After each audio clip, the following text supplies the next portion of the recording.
With a mission to deliver fiscally responsible, highly dependable services to the citizens of our community and the region.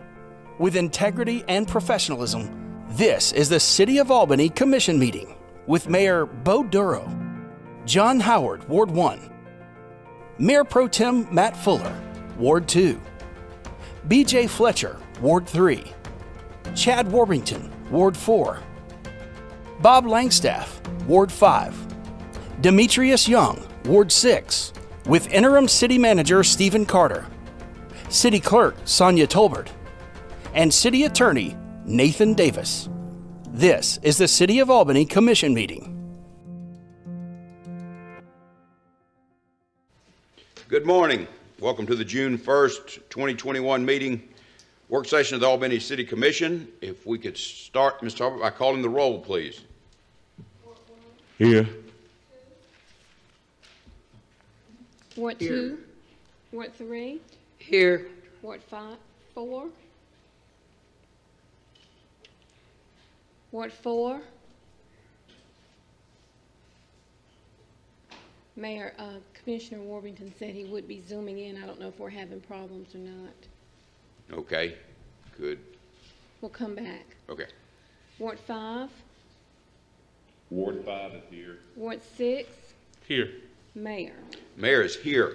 Could we check with Commissioner Warbington before we, the first item on the agenda is a public hearing, but what we're going to do to accommodate the county administrator and some other representatives, we're going to take Mr. McCoy first. So, Mr. McCoy, if you'd step up, we'd appreciate it. And this is issue we've discussed before, and that's why I was hoping we could see if Commissioner Warbington's here. The process of tax sales and the duties of the tax assessor. One second, Mr. McCoy, if you don't mind. Do we have Commissioner Warbington on the line? Ward 4. I just texted him. So. Okay. All right. Well, I guess we'll just have to go ahead. Thank you. Thank you. Good morning, Mr. McCoy. Good morning. Good morning. I would like to begin by thanking you, Mayor Durr, members of the Commission, for giving us this opportunity to present this morning. I'd also like to recognize Interim City Manager Carter, Mr. Nathan Davis, and Madam Clerk. Thank you all for giving us this opportunity to address concerns that some of you have regarding our tax collection process. Presenting this morning will be our tax director, Ms. Shauna Josie, as well as the collection supervisor, Ms. Kim Bayless. Present, but not presenting, we have County Attorney Spencer Lee here to answer any legal questions that you may have. So at this time, I would like to ask Ms. Bayless and Ms. Josie to come forward and begin the presentation. Thank you. Good morning, Mr. Mayor, Commissioners. I would like to thank you today for having us here to present, to go over and discuss our property tax delinquent process as well as our tax sale process. Kim Bayless, which is our tax collection supervisor, she will be doing a short presentation for you. Kim Bayless has been with our office with the tax department for over 9 years. She's been the tax collection supervisor for over 4 years, and she and her team has done an excellent job, I believe, in collecting taxes for delinquent as well as handling our property tax sale. We have a 99% collection rate annually, and we're hoping and planning to do the same this year. And I really just truly believe that they've done a great job in doing that process for us, and we're truly thankful for that. We'll have Kim to do the presentation, and we ask if you would please refrain until the end of the presentation, and we'll be happy to answer any questions that you have. Okay, Kim? Thank you. All right, good morning. Good morning. Thank you again for allowing us the opportunity to present for you here today.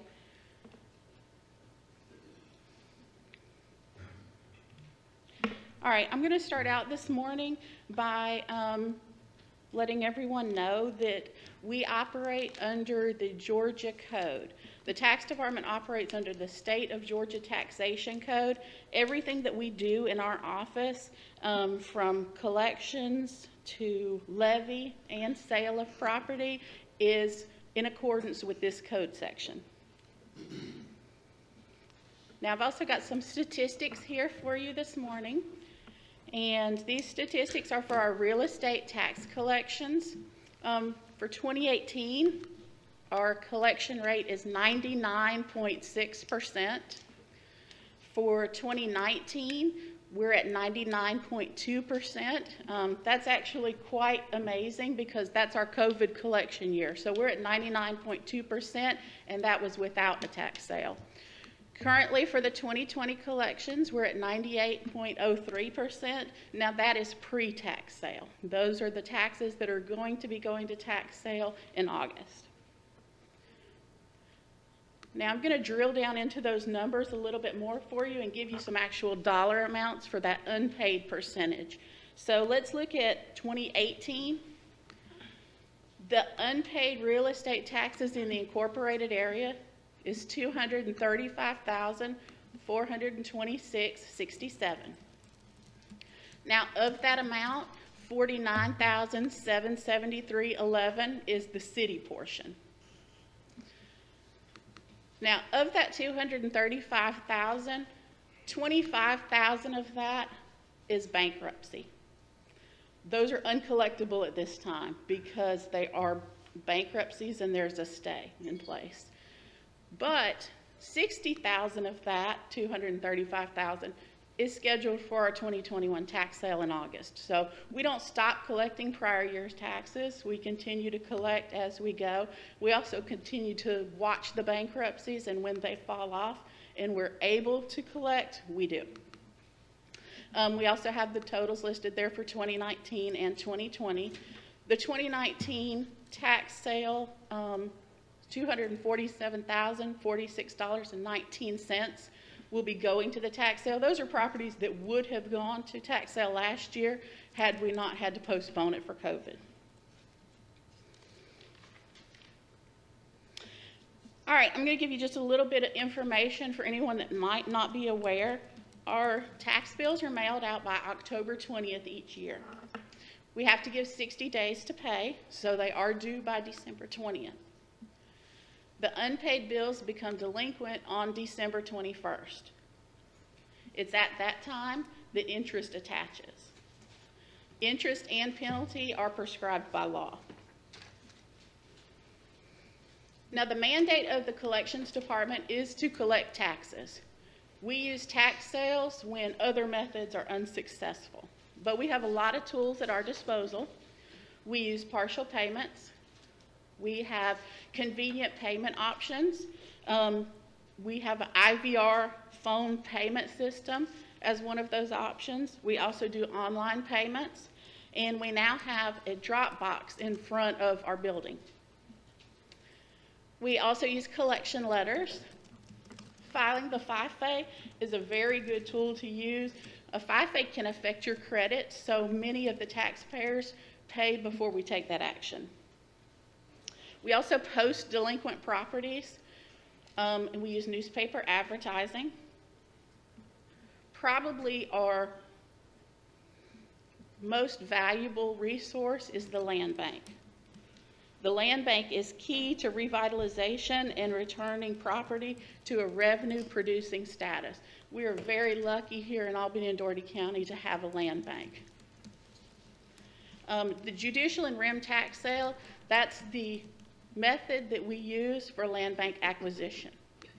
And then we also have our delinquent tax sale that we hold annually, and I'll give you a little more information on that in a moment. All right, the entire procedures that we do in our office, everything that we do, it's based on due process. We can't just sell a piece of property because somebody wants to purchase it. We have to give due process to the taxpayers and allow them ample and adequate opportunity to pay the taxes. Due process requires sending notices and completing specific information within certain time frames. Now, we use a flow chart to make sure that we comply with due process. And this is all outlined in Georgia code, but I'm going to break down the steps briefly for you. All right, the very first thing that we do, once the bill becomes delinquent, we can mail a 30-day notice of intent to FIFA. And when that 30 days has elapsed, we file the FIFA. Now, the next thing we can do is mail out a pre-levy letter. This is not required by law. This is an extra step that we take in our office to let the taxpayers know that your bill is still delinquent and now a lien has been filed. This next step is the very most important step in the entire process. This is how we make sure we adhere to due process. We have to make sure we notify the proper people. So we obtain a title exam to make sure we have the ownership correct, that we have all the security interests in place to be notified, and that any federal or state liens are also discovered. All right, once we have that, we can levy on the property, and we mail certified mail notices to the owner and tenant, and also the lien holders to notify them of the levy. Then we post the properties with the notice of levy and sale, then advertise them in the Albany Herald for 4 weeks consecutive prior to the tax sale.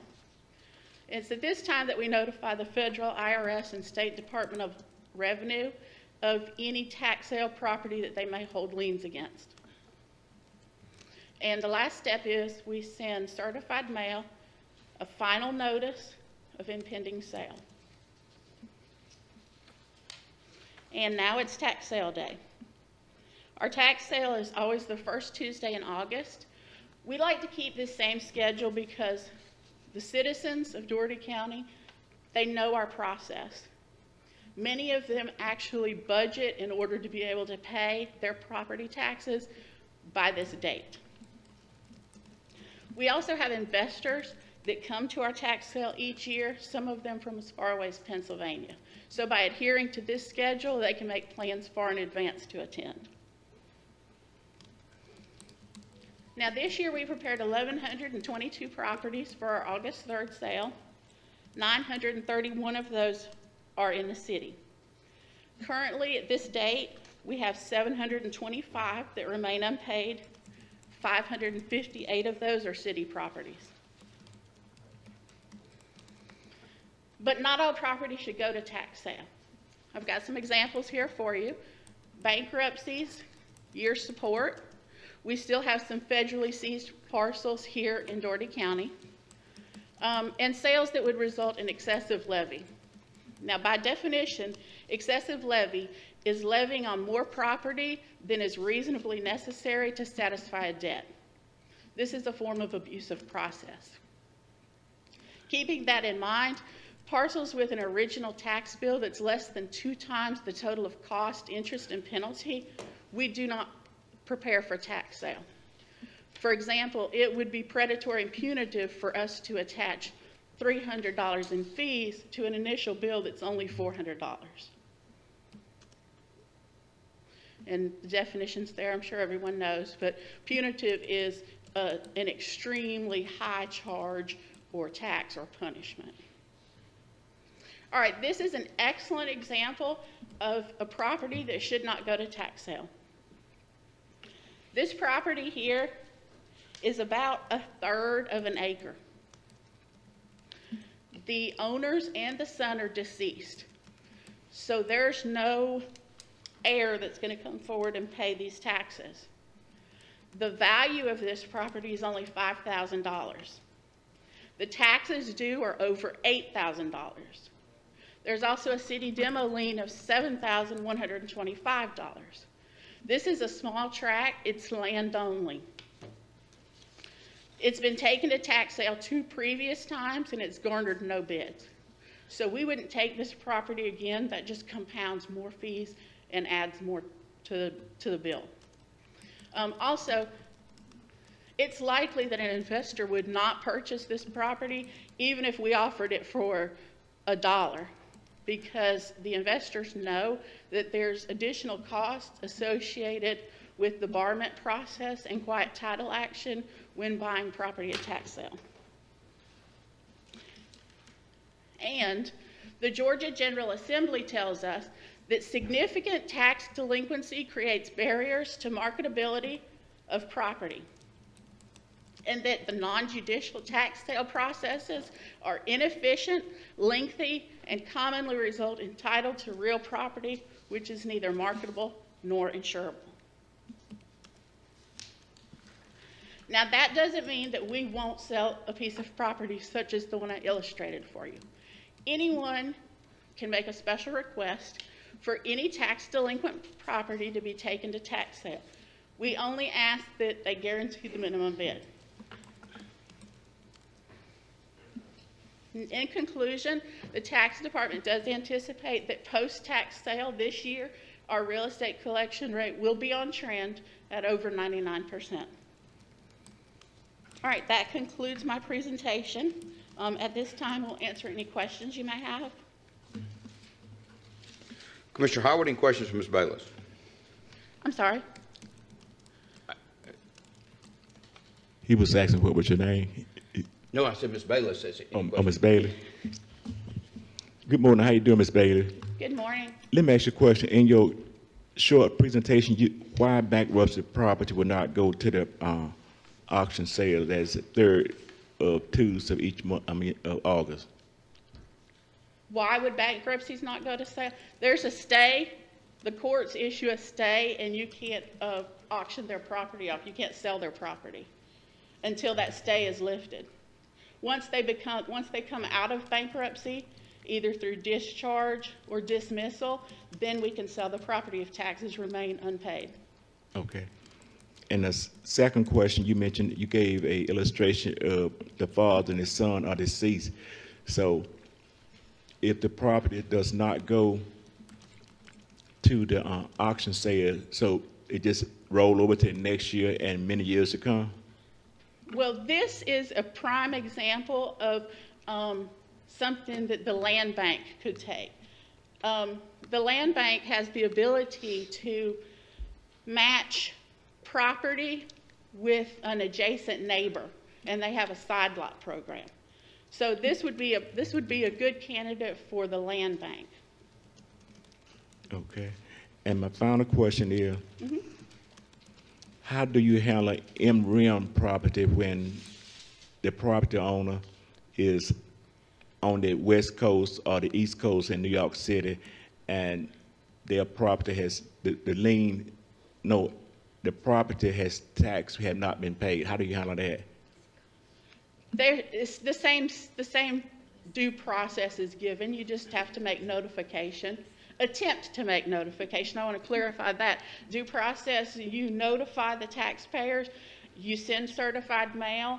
One of the things that we get in our office is they never picked it up or they rejected it. We have to show and provide proof that we attempted to make contact. So if I have not paid my property tax this year, and it will go to the auction, and if I decide to not go to the auction and it's being advertised, is it that if someone can buy that piece of property and then they will hold it in a lien, like you pay 10% of it? That's correct. What happens is if someone purchases your property at tax sale, you have 1 year to redeem that property by paying them the amount of their bid plus 20% in that first year. First year. And any taxes that they've paid also. Mm-hmm. And final question, from looking at it and your expertise of 9 years, do you have many pieces of property that have been uncollected for the last 5 to 10 years? We do. As a matter of fact, we have a lot of property just like this property that I illustrated for you that have city liens on it, or that maybe the value of the property is much less than what the taxes do. Okay. That's the majority of what the unpaid percentage is. Okay. Thank you very kindly for your You're presentation. welcome. Thank you for questions. Are there any other questions? Mayor Pro Tem? Good morning. Thank you again for coming to speak with us. So it looks like in 2018, from 2018 to 2019, we went from 235 to 438,000 in delinquent taxes. Was that attributed to COVID, or was the COVID jump not until 19 to the 20 tax year? I do think it has a lot to do with COVID, because we did not hold a tax sale that year at all, the year that we would have collected the 2019 taxes, and that's why so much of that is now going to our tax sale in August. Okay, and when a property is first delinquent, does it automatically go to the tax sale each year, or are there some instances like you described that when that we don't take that to tax sale at all? Just like I outlined, if it doesn't fit that criteria, we can't take it to tax sale. I guess, for instance, if a property was of a low value, I guess that brings up another question. What is the average cost to process? Obviously, they're with all the title search and other things, their fees. What's the average cost to take a property to the sale? The average cost is between $300 and $500. Okay, so like you say, a property that's worth, you know, a few $100s or $1,000 may not be worth to take it all. Okay, well, thank you very much. That's all. Thank you. I do want to clarify one thing. When you say a property might not be worth it to take it to tax sale, you are correct in that, but what we do is we may stack multiple years. So if that bill continues to be unpaid for a year or 2 or 3, we can stack those multiple years to avoid the excessive charges. So if you've got a tax bill that's $100, we can take it to tax sale after several years become delinquent. Right now, we have 714 parcels that have a current year tax bill of less than $100.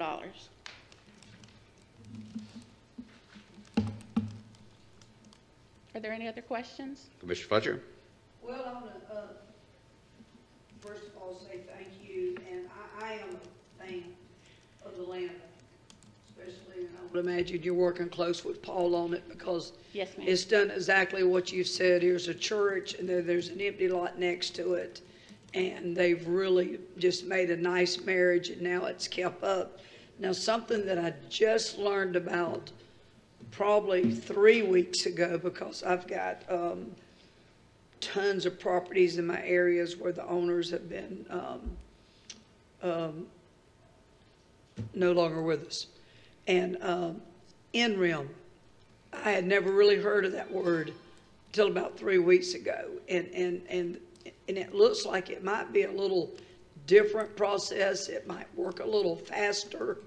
And now I'm out here with my people that sit next to properties in fairly decent neighborhoods that have homes that just looks horrible. So what makes that NREM tax sale a little different or a little faster? There's a lot of different differences between that tax sale and our annual tax sale. The difference is this is ordered by a judge. This is a court-ordered tax sale. The process goes a little bit quicker, and there's a 60-day redemption period. So there's a much shorter window of time. The notification process is done extensively and intensively, but it is a much shorter. It is it's a costly process, much more costly process. But through the land bank, they have their side lot program, and they're able to mediate those costs a little bit. And it's really costly to the people that own that property, correct? Well, the people that currently own the property are not the ones that would have to pay that cost unless they choose to pay the taxes to save the property. But I mean, they would lose it. I mean, Yes, ma'am. Yeah, that's what I mean, Yes, ma'am. because these properties got a pretty good value to it. They're just letting Right. them go down. Yes, ma'am. Okay, all right, thank you. Thank you for all you do. Thank you very much. Commissioner Warmington? Yeah, can you hear me, Mayor? Yes, sir. Okay, good, thank you. I had a little trouble there at the beginning. Couple questions. So your definition of predatory and punitive, Where did that definition come from? That's the Webster's Dictionary definition. Okay. So who decide, in terms of Doherty County, who decides what's punitive and predatory? Is that a? We use that formula that I illustrated on that paper. I mean, it's really kind of. That's an internal formula that y'all come up with. Well, it is an internal formula, but I mean, I hate to say it's kind of a common sense type thing, but if you have a tax bill that's $100 or $300, you don't want to add that much in fees. You don't want to add that whole amount in fees, or 3 times that amount in fees, or 4 times that amount in fees. I mean, it is a formula, but it's basically, you can look at a tax bill and tell, wow, this is not going to be good if we add $400 in fees to a $100 bill. We go to training every year. Everybody in the state has the same training and operates under the same taxation code. And in our training, they teach us how to look at a property. And one of the things that they drive home every year in our training is you need to weigh your marketability versus your cost. Not just for our office, but also for the taxpayers. That was going to be my next question. Is I've heard there's a marketability criteria that y'all use that even if it's not determined predatory or punitive, that if you believe it's not sellable, that a lot of times the county won't bring it to a sale. Is that true? That's correct. You might remember that I illustrated a parcel that was had $8,000 in taxes, but only a $5,000 value. That is the definition of unmarketable real estate. Okay. So my contention, I believe that every parcel should come to sale every year.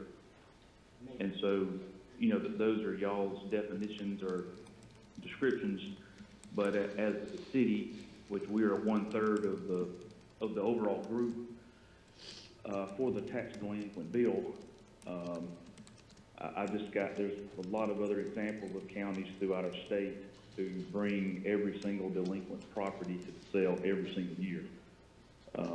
And so, what would it look like if y'all had a program where you brought every single tax delinquent property to the sale every year? Is that possible, or is that doable? Well, I can't, I mean, I think that's probably a question for Ms. Josie, but me speaking, I don't think I could, I don't think my integrity would allow me to take every parcel to tax sale every year. I can't, with a clear conscience, take a parcel with a $100 tax bill and attach $300 in fees and sell it on the courthouse steps. But I'm going to turn it over to Ms. Josie because I think she wants to address your question. Hello, Commissioner Warburton. Your question. Hello, good morning. Your question you asked was about the properties that different counties do different things. But the option that you're talking about, taking every property to a tax sale, those that are not marketable, there are other options. That is something that the city, the county, and the school would have to come to some type of agreement to bid those properties in at our tax sale. And at this time, we do not have that type of agreement. So we have to use the methods and the tools that we have right now, according to the Georgia law codes, that we can do. So that's, and of course now you do have other counties that are doing different things, but that is of course per the agreements that they have with their taxing authorities. So what do you mean, what kind of agreement between the city, county, and school board? Well, you can bid those properties in and relieve all taxes. And of course, then they will be waived off. I believe that's the way that works. And then it can be sold, and then it will be the ownership of the county or some type of land bank authority process that you have an agreement that the land bank will take possession, and then they would take ownership of the property. But then you get into different ownerships. You will have the county owning the property, maintaining the property, as well as for the lawn, the building itself, and so forth, and other liabilities that might come from that. Okay. So my other questions around these fees. Who determines the fees that are charged at the sale? Is that your tax attorney or county attorney that determines those fees? No, sir. We have a certain amount that we can charge for each fee that we have, and they're mandated by the state guidelines. So there are some fees that are different according to what those vendors charge, but most of the fees are mandated from the state guidelines. For instance, like your FIFA, there's a certain amount that you have to pay for that, and so forth. Okay. And so have you heard of some counties who have, I guess, contracts with their attorney where they are only paid if a property sells? Yeah. I guess our current situation, our attorney is paid, y'all's attorney is paid regardless if it sells or not. Yes, sir. And technically, all properties are charged that fee, whether they sell or not, regardless of what county. It's just a method of how you pay that vendor. We pay out a monthly fee to our county attorney for processing our title fees. And that is usually paid out monthly. And it's because service is rendered. So regardless of when it's done, those services would have to be paid for one way or the other. Right, in your current situation. But I think what other counties do in order to bring every property to sale is part of the arrangement with their attorney, which also drives the attorneys, I guess, that their proactiveness in trying to get people to pay, because they do a lot more to notify. They notify next of kin, they notify brothers, sisters, aunts, whoever's connected. They also put signs in people's yards. I mean, they do a host of other things to try to get payment before it goes to sale. And then if it goes to sale and doesn't sell, the county or the city does not pay anything. So then that whole notion of the compounding, growing bill, because you're 300 now, 300 every, that whole notion stops. And so really it incentivizes payment in a different way. So I guess just as a third party in this whole deal of tax collection, I just believe that we need to be more aggressive, look for better alternatives, look at what other counties are doing around us, instead of just continuing to do what we have done for, I guess, decades or what have you. Another question I have, who determines the attorney for these sales? Is that done by the county commission? Or No. is that done by an individual within Well, the county?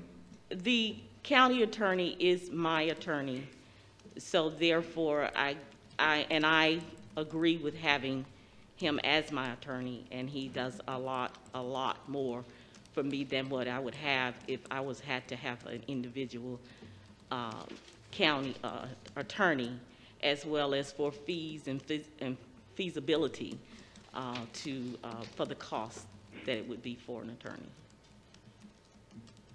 Okay, so that's your decision space to make that decision. Partially, sir, but it is the county attorney. I work under the guidance of the county administrator, and that's his attorney, and that is the county commission's attorney. So I guess even though that decision is made, again, the city is 1/3 of the parties. I believe the city would have a current problem with our current representation, because because the representation that you just mentioned is actually seeking damages from the city and another venue in the tune of $7 million. So as a city, can we have any say who the attorney is that's representing us in terms of tax collection? I believe that would be something that would have to be discussed with the county administrative, the county commission, as well as with myself to determine that. Okay. I just think it's very inappropriate to have an attorney that's collecting taxes for us, and on the other hand, the same attorney is seeking damages in the form of a lawsuit against the city. It's hard to think that he or she is representing the city's best interest on one hand, but yet trying to harm and damage the city on the other hand. I just think that's very inappropriate. He's not collecting the taxes. He is providing us with the title opinion so that we can collect the taxes. What he's doing for our office is no different than the newspaper, the Postal Service. The United States Postal Service is not going to say, hey, if you don't sell this property, don't worry about paying for this certified mail. The newspaper is not going to say, only pay us for the ones that you think are going to sell. Don't pay us for all the advertisement. It's a service that he provides, and that title opinion becomes our property, becomes the property of Dougherty County. We're purchasing a title opinion. He's not collecting the taxes. Right, but he's part of the overall discussion of whether a property should be sold or No, not. he's not. Whether it's No, marketable, sir. whether it's... You're incorrect, it Mr. is Warmington. Excuse me, ma'am. Excuse me. Let the commissioner ask his question before you interrupt him, please. Yeah, so as our attorney, actually, he would be our attorney in this current situation. You know, his fees, his time, you know, his consultation of a property, you know, all that goes into the decision of the whole process of collection. So, that's it, Mayor. That's all I Okay. got. Thank you very much. Thank you. Commissioner Langstaff? No questions. Commissioner Young? Yes, ma'am. Just tell me, I guess, in a governmental framework, just basically for those who don't know, the county is responsible for collecting taxes, right? Correct. So whatever decisions that get made by your office, by the county attorney, by the county administrator regarding taxes is under your purview and under your responsibility, right? Yes, sir, and also under the state guidelines for the Georgia Department of Revenue Taxation Codes. Exactly. So the only entity that can change that responsibility or move that responsibility around is the state, right? Yes, sir. Okay, and how would that happen if there was a change to that responsibility? As the responsibility that I have as tax director, Well, the responsibility for the county overall, how could that change in terms of, you know, just the county's responsibility in collecting taxes and making the decisions as to how they collect the taxes? well, these taxes as far as county, that's state legislature. So I would think you would have to begin somewhere there. So basically, we have to start at the state legislature to, Because it's county, you know, state, county, and then a municipality, so Okay. school and a municipality. okay. I just wanted to, you know, make sure that the people who are listening, you know and are educated as to how this works, because, you know, we can have all types of issues with, you know, the county in terms of, you know, whether or not it's doing a good job or whether or not it's, or whatever issues we have, but we don't control that. You all control that, and that's designated by state law and the Yes, sir. state constitution. Yes, sir. Okay. And I guess in terms of a question that I had, that you do, when somebody picks up a property at a tax sale, that is considered, you know, having those taxes paid for off the books, it then becomes kind of, something that's taken care of as far as the tax collection, right? Yes, sir. Okay, and how do you, I guess I'm thinking there may be some confusion. You also, you have a 90% tax rate 99%, collection. yes, sir. And then there, others, some people on this board who think that you're not doing a good job collecting taxes. Yes, sir. I guess kind of how do you kind of square that discrepancy? I can't answer that question. That's to the individual. But overall, we do have a 99% collection rate, and we are doing it according to the Georgia Law Code. And there are some properties that do not go, as Kim had stated, but there are circumstances and criteria that is the reasons for those not going. Okay, all right. Thank you.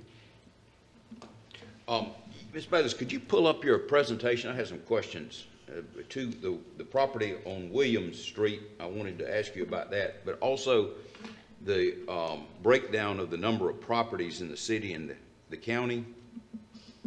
What is the city about less than 25% of the geographic area of the county, right? It's about 20%? I don't know the answer to that as far as Okay. area-wise. Do you know what the, if we can flip through this? Okay, keep going, yes, ma'am. Yes, ma'am. Keep going, keep going, keep going. Right, okay, city. It's right here, count- okay. Pardon. Okay, roughly, I understand in the city we have parcels that are 1/4 of an acre, and in the Right, yes, county, sir. most parcels are gonna obviously be larger, but the number of parcels in the city in unincorporated areas, do you have a breakdown of what that is? You're talking about how many parcels do you, Yes, ma'am. on the digest? Yes, ma'am. That would be a question for Shauna. She handles the digest. We have over 9,000, well, I'm sorry, for the city, it's much more because, as you know, Doherty County is mostly city. So therefore, that's why you see a larger number for your city parcels versus your county parcels. He's asking the digest amount. How many, what is the number? For the city, it's about 30,000 because I know the special services, the unincorporated area is 9,000. And we have over like about 35,000 in parcels for Doherty County overall. Okay, so let's get this straight. In the city, you're saying it's approximately 30,000? No, sir. Well, yeah, it's about that. When you take 35 and you take 9,000, I know the special services unincorporated is 9,000. Okay, so we got 35. So about 20, 30. 35, we got 9,000 in the county. Yes, sir. That would leave us 26,000 parcels Yes, sir. in the city. Yes, sir. Okay, so roughly 25% of the parcels are in the county, 75% in the city. That could be right because the majority of the parcels are in the city. Okay, and I know there's some difference in the Incorporated. nature of the properties, but with that, we'd expect to see basically a 3-to-1 ratio on the number of properties that are in default. Is that correct? Yeah, it could be, yes, sir. I Okay, don't can have we- to calculate them, so, yes, sir, if that's. Well, just take time. I don't want to have you say anything that's not correct. Okay, we go to the next slide over this Williams. I want to talk to you about that, Ms. Bayless. There, This okay. one? Yes, ma'am. Hold on right there. But now, let me say something. Okay. Okay, if we've got 26,000 parcels in the county, 35,000 parcels in the county, and I have a list from your office that's showing approximately 800 parcels that are in arrears, that's more than 1%, isn't it? Could be. It could be, but we look at the 99% collection rate of the dollar amount. That's what our computer program, when it gives us the 99.6 and the 99.2, it's on the total dollar amount from the digest. Okay, so It's we're not on the talking about, parcel count. we're not talking about 99% of the properties. It's the dollar amount. Yes, We're not talking about 99% of the properties. That's correct. It's You're the talking dollar about- amount collected. Of the tax digest we collect, Correct, yes, sir. your records are showing you collect 99%. Correct. Okay. Now, here's a problem that, I mean, that Commissioner Warburton didn't get into, but he's mentioned before. This property on Williams, the city demo lien of $7,125. What the point being is, once a property gets to the point where it has to be demolished by the city, we're getting complaints from neighbors, right? So somebody's making the decision that this property tax isn't collectible. But if action would have been taken years before, and first, I support the concept of the land bank, I applaud the work they're doing. But in reality, the land bank has very limited resources, and we know what the inventory is. We're talking about dozens of properties, not hundreds of properties, correct? They have acquired since their inception over 100 properties. Okay, but in their inventory, we're talking about dozens and not hundreds, correct? I don't have access to their inventory, so I'm not sure, sir. All That right. would be a land bank question. Well, right here, what has probably happened is no action was taken. At some point in time, this property might have been in a condition that it could have been acquired by the land bank, or acquired for the land bank, and rehabilitated. It would have stayed on the tax rolls. Not only was did the city lose out on the limited tax revenue for this property, but we eventually had to incur the substantial expense of demolishing a dilapidated property. The county didn't have to incur that expense. I mean, this is a problem aside from the dollar amount. This is why, if your attorney is actually representing us, that attorney would take action early on before this property gets to the condition where we have to go in and incur several $1,000s of expense to demolish a property. I mean, what the disconnect I feel is that you and the tax department, y'all don't understand that, because this isn't an expense you're incurring. This isn't a problem that you're encountering. And if we're all in this together, something's got to be done. I mean, the number of, it's hundreds of properties that now are in a condition that they have to be demolished throughout the city. And this is a problem, and something's got to be done about it. So, I mean, I understand what you're saying, Mr. Mayor. But first of all, the county attorney does not choose what properties that we select to go to the property tax sale. He only just do the services for those title fees. We do the selection and he just do the work. okay, well. Now, as far as your other question, I do understand, and that is a very difficult problem. I think it's something that we all need to sit down at the table and have a discussion about, and let's find some options of what we can do and what we cannot do. And we will be happy in any way we can to help assist with that problem. Now, as far as the property itself getting to the point where it is, we take all properties at one time to a tax sale. We do not hold back any properties. But if there are issues, or if there are some concerns, or if it's not marketable, we have to make a decision not to take it again to a tax sale. We will take it 2, 3 times, but in that process, if that property get demolished, it was once at this value, now it's demolished, we have no control over that. But like I said, we will be happy to sit down and talk to you. I think I would disagree with you, Ms. Josie, for the reason you said we don't have any control over it. If this situation, and we're talking about hundreds of properties over the city, I mean, Yes, sir. this graphic comes up and we're only out $100,000. We spent millions of dollars. And the real reason, I mean, some of the responsibility comes to this table. I mean, this is a matter that should have been addressed 10 years ago, 15 years ago, when these properties started getting delinquent. Right. And you say that our attorney doesn't make this decision. Well, if that's the case, and your office is being funded partially by taxes that come to the city, I mean, I think you have an obligation to the city commission. And you can say, well, I work for Mr. McCoy. Well, we got a bad system working if that's the case. No, sir. I feel that I work for all counties and all taxing authorities. And I'm willing to go to the table, and we are willing to go, because it will involve all taxing authorities. Well, I mean, Not just the city, it would involve the county, it would involve the school as well, because we're talking about the taxes itself. Now, the fees that incur with that, of course, we're talking about excessive fees that Kim has talked about as far as the way we take it to the tax sale. But we're open to any suggestions, and like I said, we'll be happy to go to the table and we can talk about our options and see what we can do to help with that problem. But what I was explaining was that if that property started out as with 25,000 and the assessors have it at 25,000, then we take it to the tax sale, but it does not sell. Okay, we take it again and it does not sell.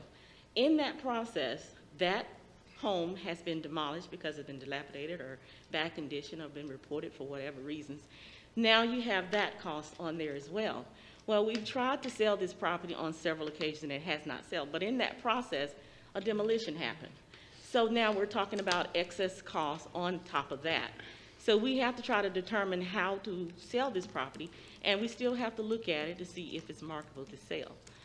However, in the collection process, and Kim and I was looking, there are some things have already been resolved, but we don't know. So that's why I say we need to get to the table, because what we have not necessarily mean what it actually is now. So we need communication with the city to tell us what's being paid, because we don't know what properties have been collected for demo costs. I mean, if you had one today and that person came in and paid, the owner came in and paid it, we have no idea. So we need a communication with that as well, so we can make adjustments to figure out if it is marketable now, and those costs are not the same as what it was before. So we would, like I say, it's an issue, it's difficult, and we would love to get to the table and talk about it and see what our options are and what we can do about the problem. okay, but I mean, in reality, Ms. Josie, the number of properties where a structure has been demolished and somebody comes in and pays off all the liens. I mean, I think when you got a demo lien, that's the end of it. It's not marketable at all. Let's be reasonable here. I mean, an owner isn't going to come in after the city demolishes the property and pay all the back taxes and the demo costs and everything else. I mean, but not only does that not end with but after that, we've demolished this property, and neighbors are saying, this grass isn't cut. You know, so the county doesn't have that issue. The city, and what I'm saying here is, this is a situation that should have been addressed years ago. I mean, like the old folks say, the cow's out of the barn now. I mean, with these properties and the hundreds of properties that are in line to be demolished. But what we have to do is to have a sort of a gatekeeping process on the front end now, that this doesn't continue to happen in the future. And if you want to say something I didn't mean to. No, sir, I agree, and we'll be happy to sit down and talk about it to find some solution to it. What I was, Commissioner Hudgens came up with this comment. It was 99% of our properties we get collected. I would like to know, because I've got a list, I think, of about 800 properties that got from your office an open records request. Right. So what percent of the actual parcels are in default? I'd like to know that. The parcel? Yes, ma'am. Okay, we will get you a parcel count on that. What would be the count? Currently, the parcel count that's delinquent is 2,092. Okay. That's city and county. Okay, so now we're talking of the 2,092, we're talking roughly 6% of And the parcels. 714 of those parcels have a current bill of less than $100. Again, it's 6%, or roughly 6% of the parcels. Of the parcel count. Okay, okay, all right. Well, that's not as bad actually as I thought it would be. Okay, and you're saying that your office determines what is uncollectible. That's the decision y'all make. What is not marketable? I mean, well, uncollectible, I thought I said. Well, it would be, but not marketable, that we determine by the criteria if it's not. Yes, sir. And again, we have this situation. I mean, it comes to mind, when I was running for office, I was talking to a gentleman who's a friend of mine. He lives on Augusta Drive, and I was surprised right across the street from him, his elderly neighbor had passed away years ago, and, you know, sometimes with heir property. But on Augusta Drive, he pointed out there are 3 houses that have been vacant for years. And it affects the whole neighborhood. But these are nice houses that could be rehabilitated. At one point in time, they would have certainly been marketable properties. And I don't know if the taxes have been paid. I doubt they have, because once something goes into an estate, if the heirs do it, most people would do, they go in and get a realtor and put a for sale sign on the house. But so we need to identify, I mean, properties like this, we just need to be more proactive. And what I'm saying is, it seems to me that your office has this obligation, and the city, due to inaction, is experiencing some rather adverse consequences. And that's what I'm trying to point out today. Yes, sir. Oh, thank you, ma'am. And anything you want to say? I didn't want to. No, sir. Okay. I mean, it's as you know, you get one house on a block, then you start getting 2 houses on a block vacant, and it just impacts the quality of life for the whole neighborhood and the way people think about their community. And it's a situation where folks feel like the city doesn't care about their predicament, and it's so much more complicated than that. Yes, sir. I would like to say one last thing. Yes, ma'am, sure. A vacant house doesn't necessarily mean the taxes are not paid, but we do review all of them. If it is something, we will take it to the tax sale, definitely if it's marketable. A house on Augusta Drive, not knowing the condition or whatever, but I believe we would take it to a tax sale. Now, if it did not sell, if it was not desirable by the investors, we have no control over that. We can only try to sell it for the ad valorem tax. We're not in the market of selling property. However, if there's a lien holder on it, we will notify that lien holder. And a lot of times, the lien holder will pay for that because they have an interest in that property. So what is actually out there being a vacant property is not necessarily mean that it's not, the taxes are not paid or there's not an interest in it at all. Well, I mean, I would think those are properties that the land bank should have been notified and coordinated with the land bank. If the taxes are not paid, and if we send a list to the land bank for any properties that are over 3 years, we try and attempt on every way possible to take any property that has 3 or more years to a tax sale, if possible, meeting the criteria that we have. Thank you, Ms. Joseph. You're welcome. Mayor, Yeah. This Commissioner Warmington. Yes, sir. Can I ask Mr. Davis a question in light of some of the discussion we just had? Yes, sir. I mean, are we finished with Ms. Bayless and Ms. Josie? Well, they might have input into what I'm about to ask Mr. Davis. Commissioner Warmington, can we go around the table again, or we just want to, how y'all want to do this? Oh, yeah. Go around the table again. Okay. Commissioner Howard? Ms. Joseph, let me ask you a question. Yes, sir. Since your office is responsible for collecting taxes for the city, the county, and the school board, if I were to give you a list of property off my head, could you tell me after the meeting, or could you email me and let me know the status of them?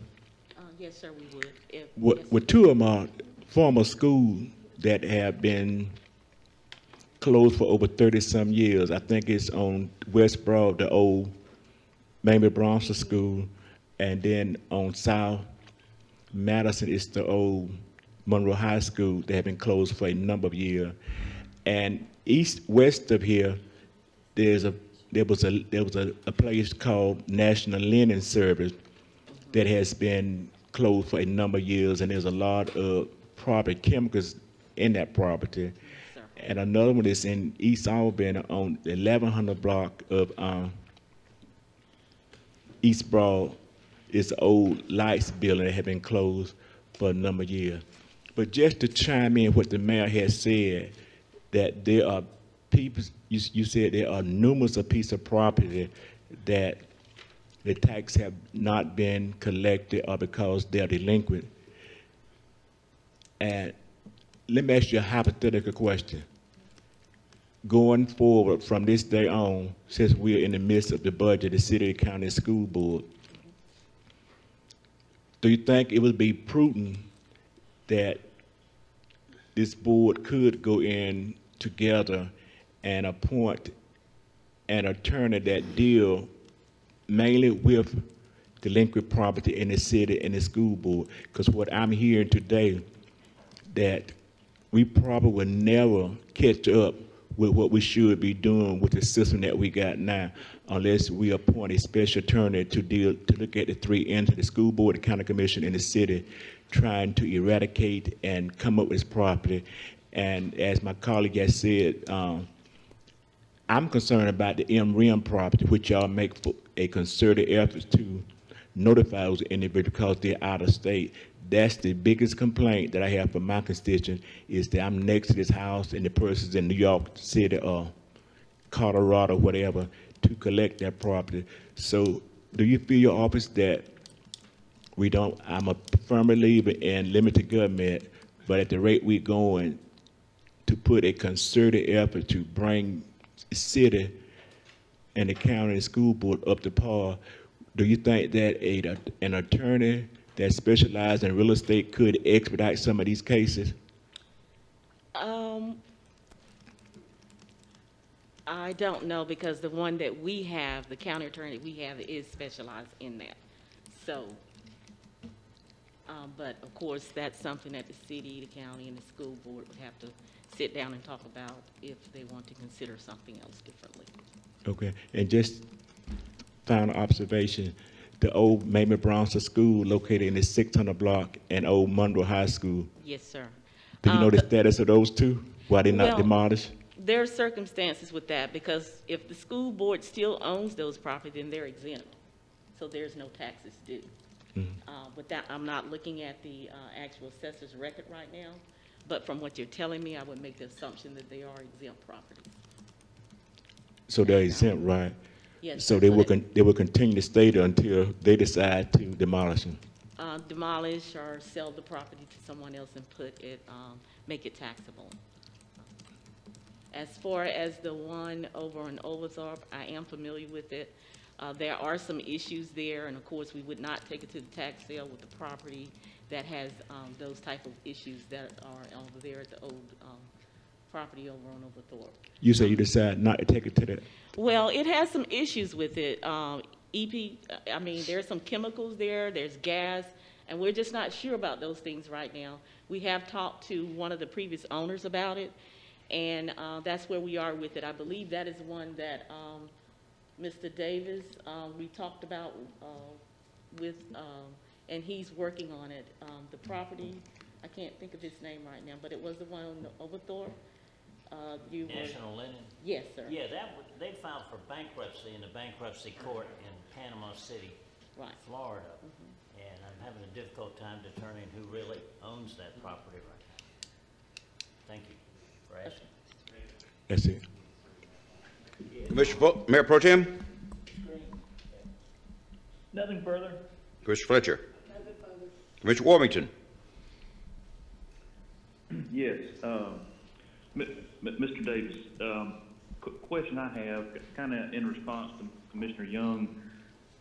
You know, I do understand, you know, there's a constitutional, I guess, chain in terms of collecting taxes, but is it not that the three parties, the school board, the city, and the county, that any of those three can take action to collect taxes?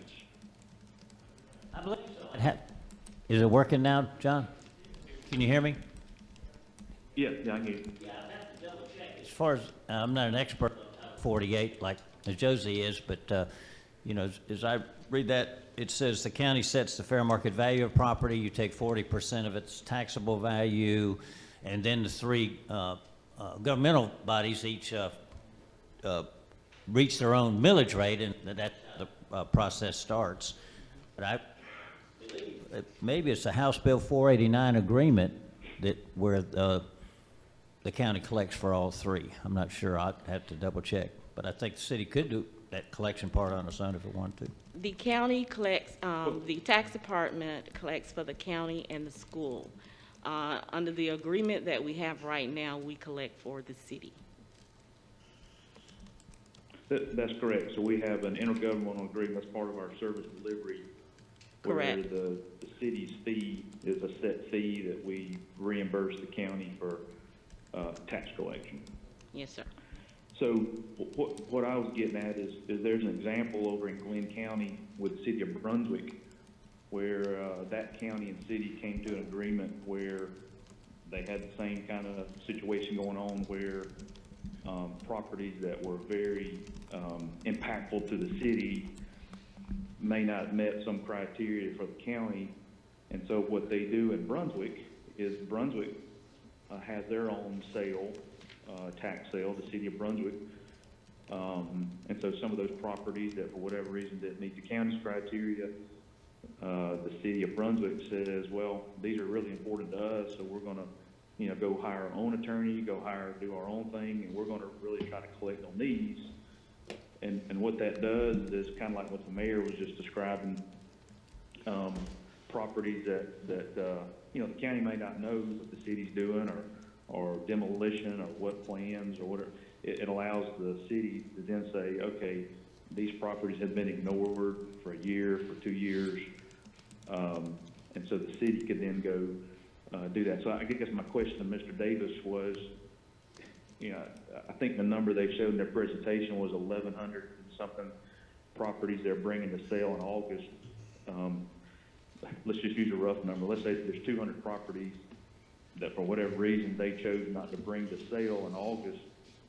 Could the city kind of evaluate and determine would it make sense for the city to take those properties that whoever decided not to auction, that the city could run a sale in the fall or in the winter for those properties that the county chose not to auction, and then the city could run an auction on those?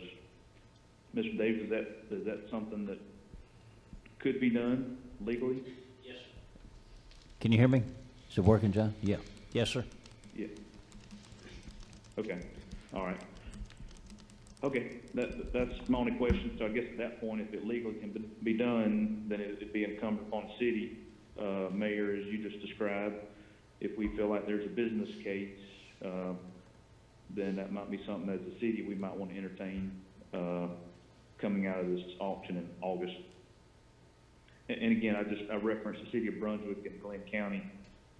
They've got a model that seems to be working for them. Might be something we look at for Albany and Doherty County, similar to what they're doing over there. So that's it, Mayor. Commissioner Langstaff? The Brunswick option sounds good to me. That's all I got. Commissioner Young? No further questions. Just one thing in closing. I appreciate y'all being with us, Ms. Josie, Mr. Bates.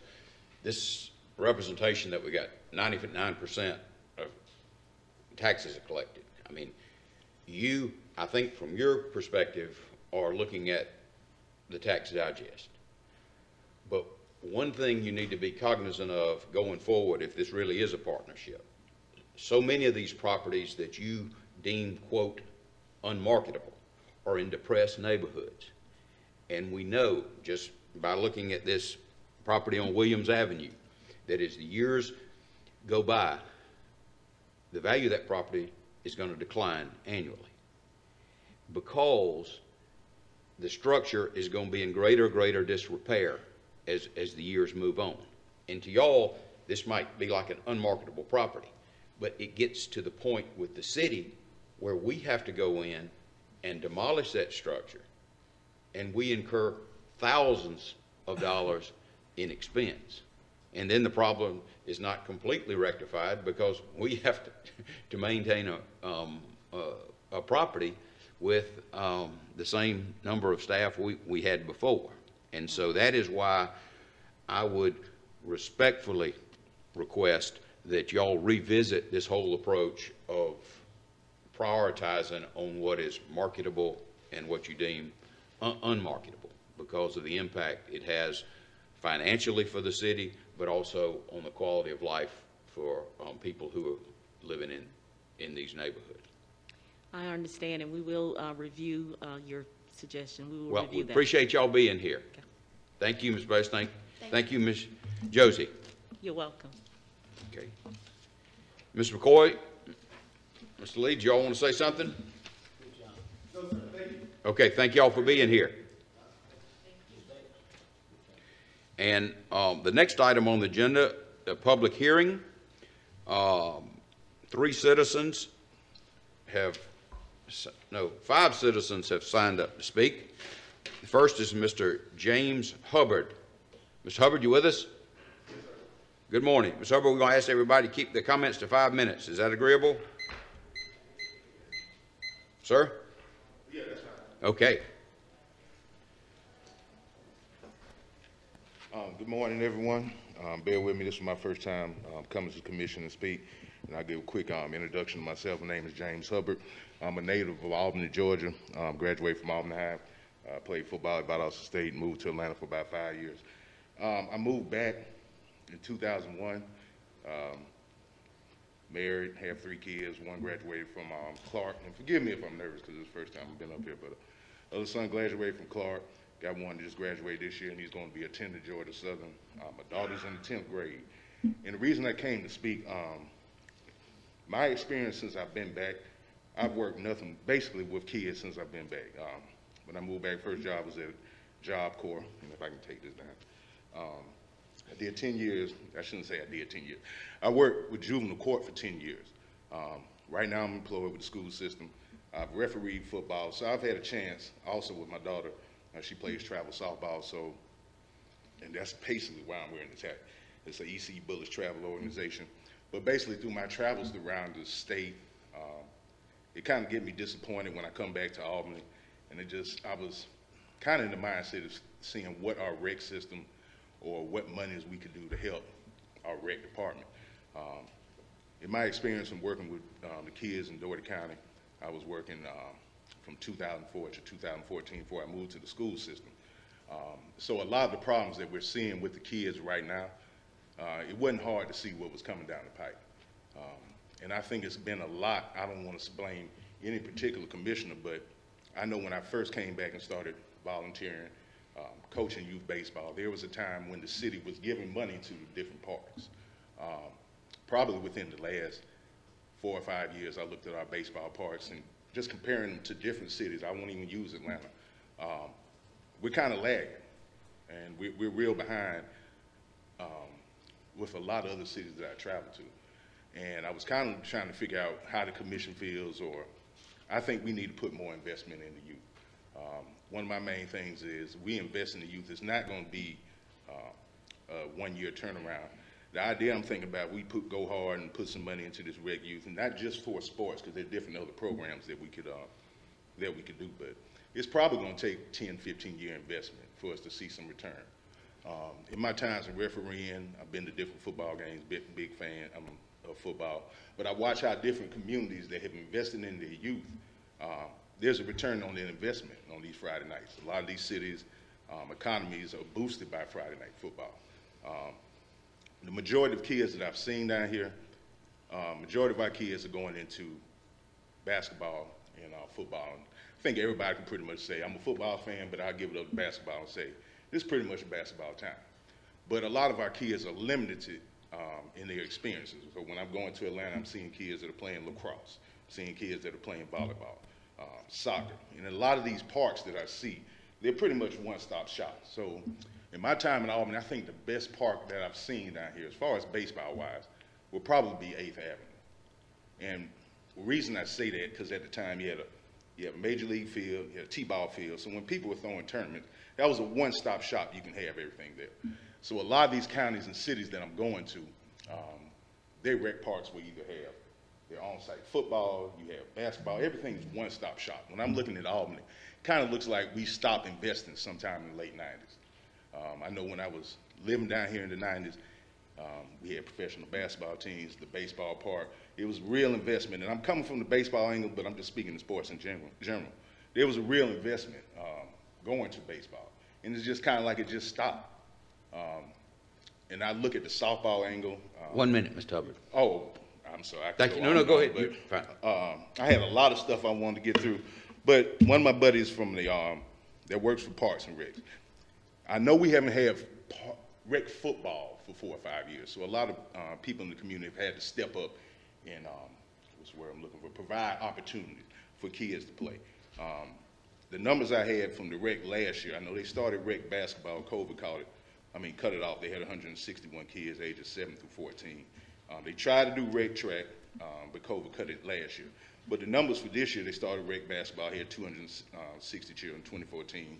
It was very successful, but there are only 2 facilities. And with rec track, they started again this year. We had over 55 children. And the reason I'm saying we have a lot of kids that have nothing to do through this COVID time and even through school. Hopefully I'm going to go over my time, but I think we just need to have, this is like an all hands on deck situation for me. The kids in our community, I'm sorry, but I would say the kids in our community, this situation to me is like a national disaster. And I think we just, whatever we can do, I think recreation and not just sports, but there are things with chess and other competitions. I just like to see what your ideas and what your feelings are about investing in our youth. Thank you, Mr. Hubbard. Yes, sir. Anybody have any questions for Mr. Hubbard? Mr. Hubbard, we appreciate you being with us, and if you want to talk to us during the week, you're certainly free to do so. Yeah, I got, this summer is, because I work in the school system, so I don't have time during the week, but this summer, as much as I can be active and bring lights to the problems we have with our kids, I'll do that. Okay, thank you. Next, Mr. William Wright has signed up. Mr. Wright?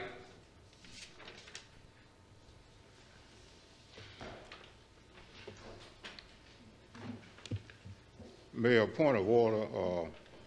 At a public hearing, typically you get 10 minutes. Now, you're making a case about being cheated by the county. You're cheating us. I have more to say than 5 minutes. I mean, this is a public hearing. I'm not aware of any 10-minute rule, Mr. Wright, but let's keep it to 5 minutes. Well, part of the problem is you have the handout, and one of the things is, back on March 25th, we brought you the information from Dr. Daniel McIntyre from the Wall Street Journal. One of the reasons you are having a problem because the city, the county, and the Board of Education go through $1 billion every 14 months. And that report by Dr. Daniel McIntyre from Wall Street Journal showed the city had lost 5,000 people between 2010 and 2020. Now that means whatever you're doing is not good. It is not working. Now, the county lost 7,000 people, so that's one reason your tax base is shrinking. And we gave you that report back on March 26th. They showed that the city of Albany ranked in the top 10 of the 25 county cities with more than 50,000 population.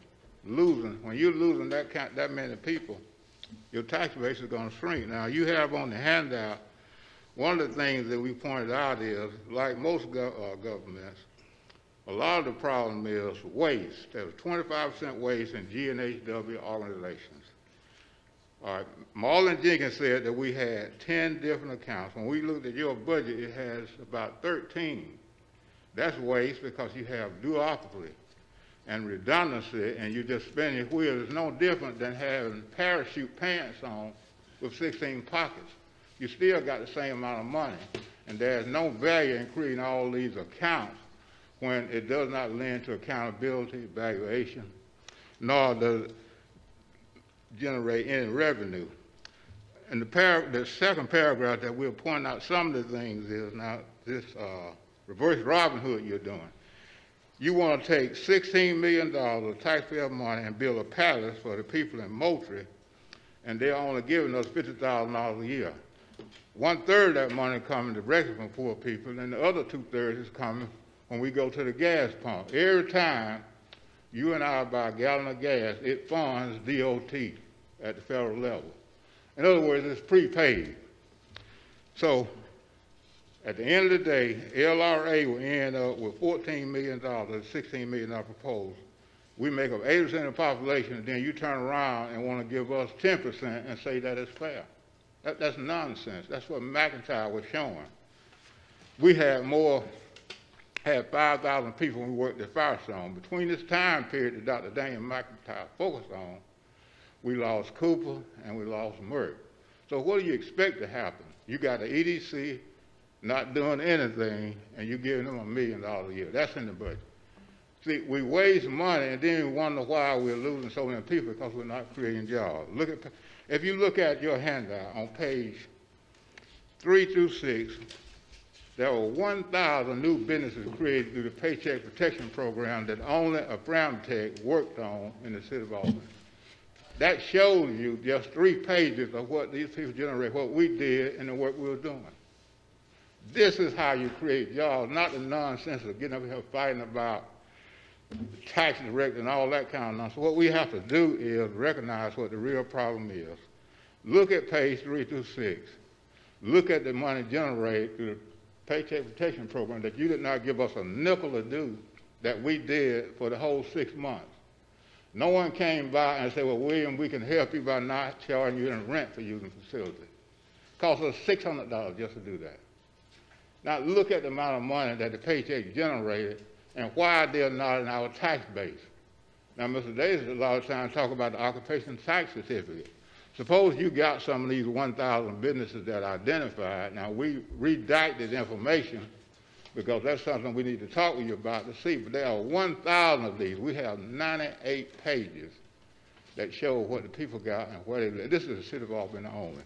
This is the kind of thing that has to be done. You have to understand we're going through 5 city managers. The budget between 2017 and now has gone up $50 million. And yet we lost 7,000 people between the city and county and no return on it. It means whatever you're doing is not working, or you do not know what you're doing, or you don't understand why you're doing it. It's sort of like Christopher Columbus. You know, when Columbus left, he thought he was going to India. Thank you, Mr. Wright. Go ahead. You close. No, you ought to stop cheating. I mean, well, you got the information that just like we gave to you on March 26th. We'll be in the same position next year unless you start listening to a Tech every now and then and trying to understand, because we had 5,000 employees at Firestone. 5,000. That's 7 times more than basically what you have. So we'll come back to you with the rest of that report once you decide if Chief Norman has any of these businesses. That's one reason we redact the information, so Chief Norman can look at it and see if these people who went through the Paycheck Protection Program, one of the legal questions becomes, just because one files for paycheck protection funding does not fall under purview of public benefit to the occupational tax certificate that we issue. So we redacted the information to see if they're in your database. Now, we have all 1,000 of those, but from the way you're operating, you cheat on us all the time. Okay. Any questions for Mr. Wright? Mr. Wright. Mr. Mayor. Okay, go ahead. Mr. Wright, Yes, sir. thanks for giving this handout. Where can I go and pull down these 1,000 businesses that was created for this PP? You cannot. You got it because of where I work. Okay. That's why we redact information. Now, it's just like you're paying these experts that come in here and paying Holt and other people $300 and $400 an hour, and we are right here, and they never told you about the Main Street lending program. I mean, we work for the Federal Reserve Bank of Atlanta. That's the 3rd largest one out of the 12 in the country, by the way, and we gave you that information. But sometimes just where you work and being in your position, you get access to information that otherwise would not be available. And that's why we redacted that, because we do not want these 1,000 businesses that we help to identify to get any punitive damages. In other words, charging them a penalty because they did not have an occupational tax certificate. So that's where that is. Any other questions? That's it, Mr. Mayor. Thank you, Mr. Wright. Any other questions, Mr. Wright?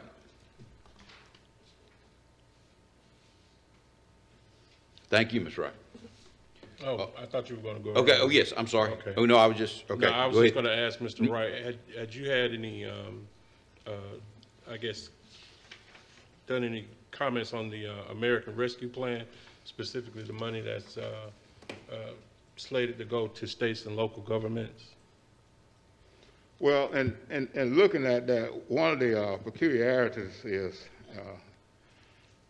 we did make contact with the Senate Majority Leader and the House Majority Leader on this, how this money is going to be carved out, and then what were the specific uses that can be done. And one of the things pointed out was in infrastructure. So that's one of the things that we're looking at. That will be big, but what that does is it sets us in a position to not wait until the check is emailed or however the Treasury decides to submit the money, have a plan in place, because what will happen, and this is the apprehension you have about a lot of things, Commissioner Young, is the money come here, and in a community such as ours that 80% African American or black, and we end up not getting a nickel, and all you got to do is look at how the city does with its regular funds.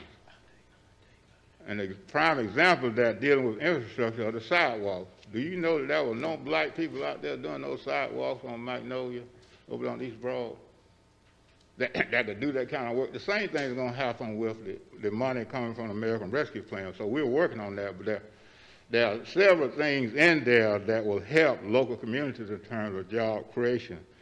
And we're going to begin doing workshops on those around the 15th of June to bring that whole plan, because when we were dealing with the Transportation Center, we did make contact with the President and the Vice President, all of the hierarchy and their organizations about that.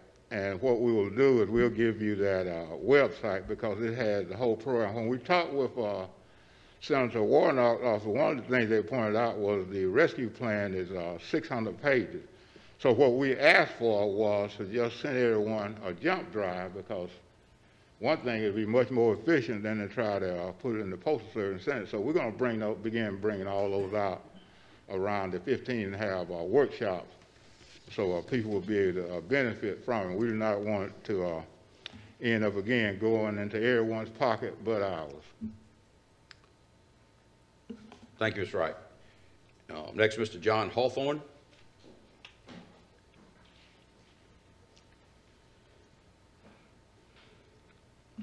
Good morning, Commissioners. I know you all are about to go. Can I take this off a little bit? Please, yes, sir. I know you all are about to go into your budgeting process, and I wanted to come and speak briefly about community economic development. First of all, I worked with the city during the flood recovery. I was deputy director at Community and Economic Development, working for Rudy Goddard. At that time, our focus was to recover and get people back into their homes, and we had a lot of money, and that was our primary focus.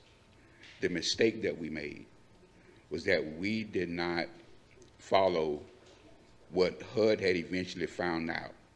In 1974, HUD issued a final rule where the focus had been primarily on housing, but found out that economic development was absolutely necessary in the recovery or the revitalization of low-income neighborhoods. So the question then became, what comes first? The businesses that you hope will attract residents, or the residents that businesses will see where they have an opportunity to make money? So a lot of cities took one approach or the other, and that led to communities not being developed. The answer was, and still is, that it has to be a combined approach. You cannot do one without the other. What we did following the flood was to concentrate primarily on housing. There was only one or two business developments that we did with that money. And that was Junebug's Plaza and the convenience store over near Mobile Avenue where we built the apartments. That was primarily all of the business development that was done during that time. So the problem is, and when I was in Sarasota, and I'll just use this as an example, the city, when I got there, was not putting any money into neighborhood revitalization. It was left up to community development because they were an entitlement city as well, receiving funds for home and what have you. So that money was limited, and you could do very little with it by itself. I was able to convince the city that you needed to have staff that was dedicated primarily to that community. So I actually set up an office in that community using the funds that were provided by the city and economic and HUD, where we were able to then take that revitalization plan that had been put together by the community as to what they wanted to see in the community, because community economic development is about what works for the residents based on what they see should work. So we took that plan, we implemented that plan with money from the city, because what was needed, it was going into the city's comprehensive plan, but it was going into the unfunded mandate section. So therefore, no funds were being allocated for it. We needed to change that, but even the city did not have enough money. So I had to go to Washington, D.C. to lobby, personally lobby, our congressional delegations to say that we needed help. But then I also had to find the local corporations, the local folks that were willing to invest in the community. Until we start doing that and taking a holistic approach, and this is my Bible. It's called the CDC Project. I had it from the time that I was here, and it's a detailed booklet that gives examples of how communities worked. And the definition for community development that stuck with me, it says it's a holistic strategy to address the root causes of poverty through activities that improve conditions and opportunities for low-income people and their communities. And the approach was on multiple fronts to achieve that revitalization. And it involved targeted improvements in physical, social, and economic welfare. The money that comes in, and I also sit on the Community Development Council. I asked when I first got on that council, I said, what direct interaction do you have with the city commission? Do you all go and discuss what your goals are so that your goals are aligned with the goals of the city? And the answer was no. So until that council starts to interact with this commission in providing input not only to the comprehensive plan and the consolidated plan, so that we begin to get in sync, then we will continue to see East and South Albany look the way it is. And I echo some of the things that Mr. Wright said. Okay. There has to be a conversation as to how community economic development is going to be implemented instead of just economic development, because there's a difference. Thank you, Mr. Hawthorne. Any questions, Mr. Hawthorne? Thank you, Mr. Hawthorne. Let me ask you a question. Since you're one of the older pioneers that was here during the flood of '94, have you, since you're on that board, have you thought about doing some training with some of those employees that we have to bring us up to speed on tax, different credit and special market tax? Well, since I've been back, I was approached by Ms. Brown and Ms. Tuck about training providing training to the staff there, because the average tenure of their staff right now is probably 2 to 3 years, and their knowledge of the HUD regulations and guidelines are very limited. So we're trying to put together a time that I can provide training. My experience also is in low-income housing tax credit, new market tax credits, all of those ways of bringing funds into the community that the city says that it cannot find, and rightfully so in some cases, but it's also incumbent upon the city to put some more funds. But I am trying to coordinate to provide some of that training, Commissioner. Thank you, Mr. Hawthorne. Any other questions? Thank you for coming, Mr. Hawthorne. In your discussions, I guess, with the Community Economic Development Department, we know that the city doesn't put any money of its own money into the budget. They're fully funded by HUD. How much of a difference do you think it would make for the city to actually allocate some of the general fund money to community economic development as a departmental unit? It's a game changer, because the funds that are distributed by Community and Economic Development, they are primarily for socially based programs, organizations that are dealing with the youth, the elderly, and what have you. Very little of that money is made available for actual physical construction. It's difficult to attract businesses to those areas, so very little effort is put into that. That's where some of the effort needs to be, and until a direct focus is put on those communities where city resources, not just money, but city resources, personnel that are in those areas, that see what's happening every day, that provide a place where people can come and talk about what they feel every day, instead of having to try to get up here for public comment for only 5 minutes. And some people will never come here.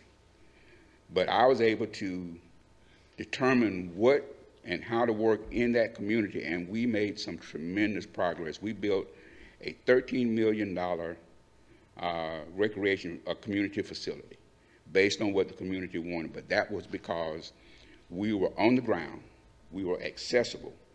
Then I was able to channel that back to the city, to my bosses, to let them know, and then basically demand that funds be allocated from the general fund to augment the funds that were coming in, the CDBG allocation.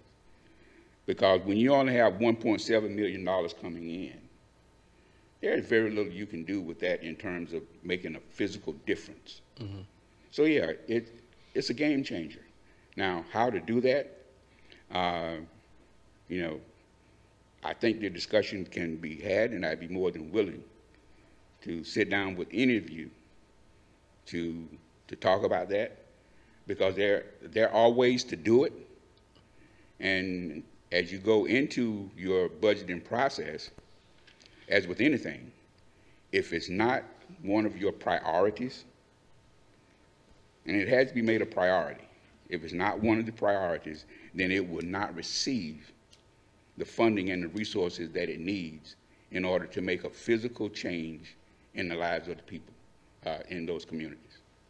It's a game changer. All right. Thank you, Mr. Hawthorne. Thank you, Mr. Hawthorne. Next, Dr. Pratt is signed up to speak.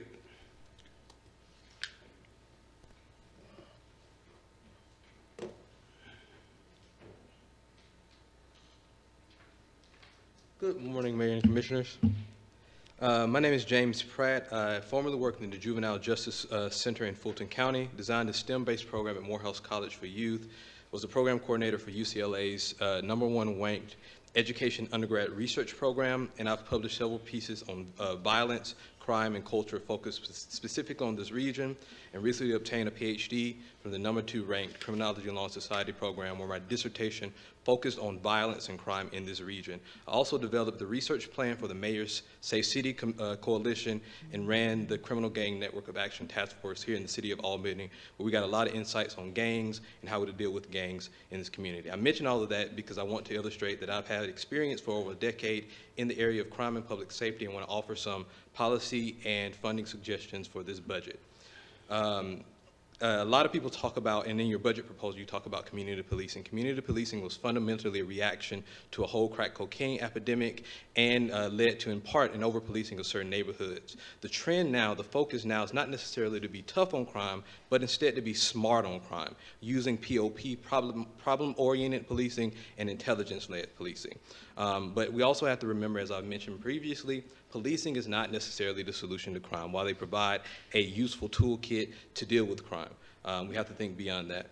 So my allocations or my requests today are several different levels. I have 4 before you. First, as I've mentioned in previous presentations, I would recommend allocating about $100,000 for hiring someone focused on public safety that's interviewed and vetted by the community. This could be a psychologist or sociologist or someone with the research chops that has experience directly, not dealing necessarily just with policing, but with the area of public safety that can help design programs and institutions that bridge the gap in our community. In addition, I would also ask #2 for $300,000 for support of the Justice Propulsion Center planning and development at Albany State. Commissioner Warburton and others have seen this proposal, but it's a comprehensive proposal that is designed to implement a youth commission that will be focused on the city, that focuses on many areas of the city. The research basis, so we'll be a focused task force using graduate students, professors, and other associates to do actual research on this community. It also implements a mediation training program that helps bridges the gap, because we know based on the research that many of our crimes are due to people disputing and not having the tools to remedy the disputes. It also will help provide structure for internship that works directly with law enforcement, so we can help improve public safety and law enforcement using the empirically based research and not solely opinions and political pressure. Additionally, #3, I recommend providing an estimate of the funds collected from the Saggy Pants Ordinance and use those funds as a form of repair for development of the Youth Commission, reentry programs, and have a general community board that talks about the redistribution of those funds as a form of reckoning and repair from a racist law. #5, I also asked for an estimate of the fees gotten from lower marijuana citations, given the racist nature of the law and the whole history and conversations around this particular law. Use those funds to develop and support a music and arts center, particularly maybe the Ritz Cultural Center and other centers around the city focused on the youth and youth development outside of just sports. And finally, I would ask for funds to support a small and minority business center, given the dearth of support in this community for those issues. Hopefully you hear these requests and apply them effectively. I feel like we have to be smart on crime and not just use talking points and not empirically supported data to create initiatives around public safety. I hope you hear me clearly, and you have any questions, feel free to ask them. I'm here to answer them. I want to work with you, not against you. Hope we can do that today. Anybody have any questions for Dr. Pratt? Mr. Mayor, I just want to thank Dr. Pratt for his insight and his detailed observation. Thank you, Commissioner Howard. Hopefully we can get some action by the commission. Anybody else have any questions for Dr. Yes, Pratt? sir. Thank you for your observations, Mr. Pratt. I guess, can you talk about, I guess, kind of the movement now that's taking funding and kind of pushing it toward initiatives such as yours, and especially in the areas of racial inequity? Absolutely. So many of you may be familiar with W.B. Du Bois. He was the first PhD from Harvard University and a great professor and scholar that studied blackness and black experience following the emancipation early in the 1900s.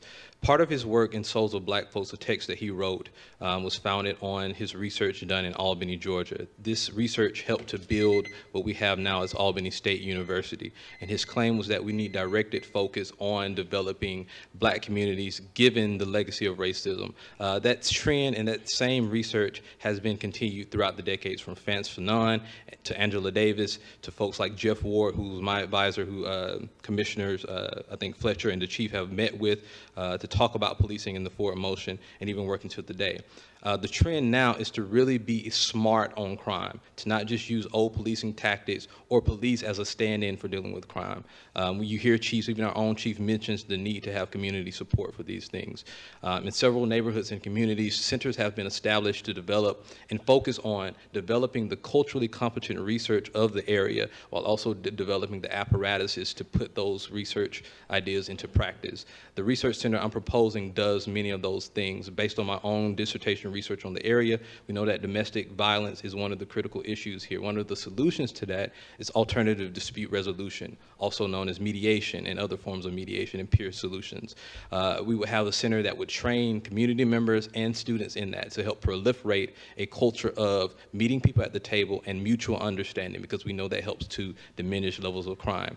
In addition, we will provide the policy research and the basis that the city, county, and other governments and law enforcement can use to develop smart on-crime policies rather than reactionary on-crime policies that's not simply centered on putting more police or putting more surveillance in communities. Again, while the police may provide an important role, we understand based on the history that we should deconstruct and create new institutions with different cultures and functioning that supports the history of this community and deals with the legacy of racism and racial violence. That's very important in this community. This center deals with all of that by establishing an internship, training individuals in mediation, establishing a youth commission where students can focus on different areas of the city, and apprenticeship in different areas of the city, creating a culture and a community pipeline, and also resources for parents, because we know that part of the issue with gangs is students and individuals feeling left out and not included.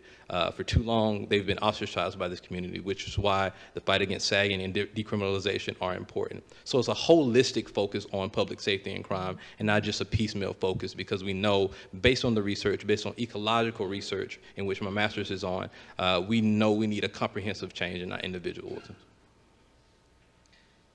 Thank you, sir. Absolutely.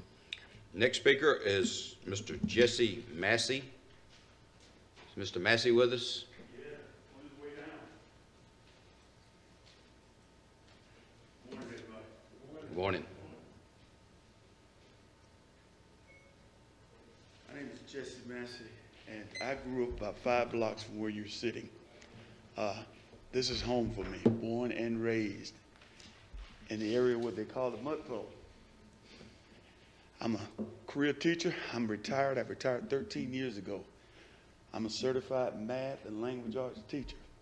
I taught for 33 years, started in Fitzgerald, Georgia, left there and went to Baxley, Georgia, came back home during the flood of '94 and helped say about my mom. My mom just passed away a couple of years ago with dementia, and I was a caregiver. How many of you heard of Saturday Night Live? That's how old this program is. That's how, it's not the National Youth Sports Program anymore. It's called the Albany State Enrichment Program, Albany State Youth Enrichment Program. My hat's off to Miss Marion Frederick and Mr. A.L. Fleming. They have really reached out and saw the need to keep this. We started today. I left and I told Coach Skinner I'm going to speak and see if you can get on board with us, with the school board and the county commission, and meet at one entity and keep this program alive. This program was across the nation with 242 programs at state colleges and universities. Guess what? We're the only one left. Everybody dropped it. They can't handle it. They couldn't get the funding. With us scratching and begging and doing other things, we were able to hold on to it, because it's very vital to me, because I was the first kid in that program back in 1975 when it came to Albany State. I was 18 years old. I'm currently 66. So that tells you that it's a very important program to me, and I want it to be very important to you. So with 2 entities that I'm trying to speak of, the Recreation Department help them. Don't take it. That's a vital part.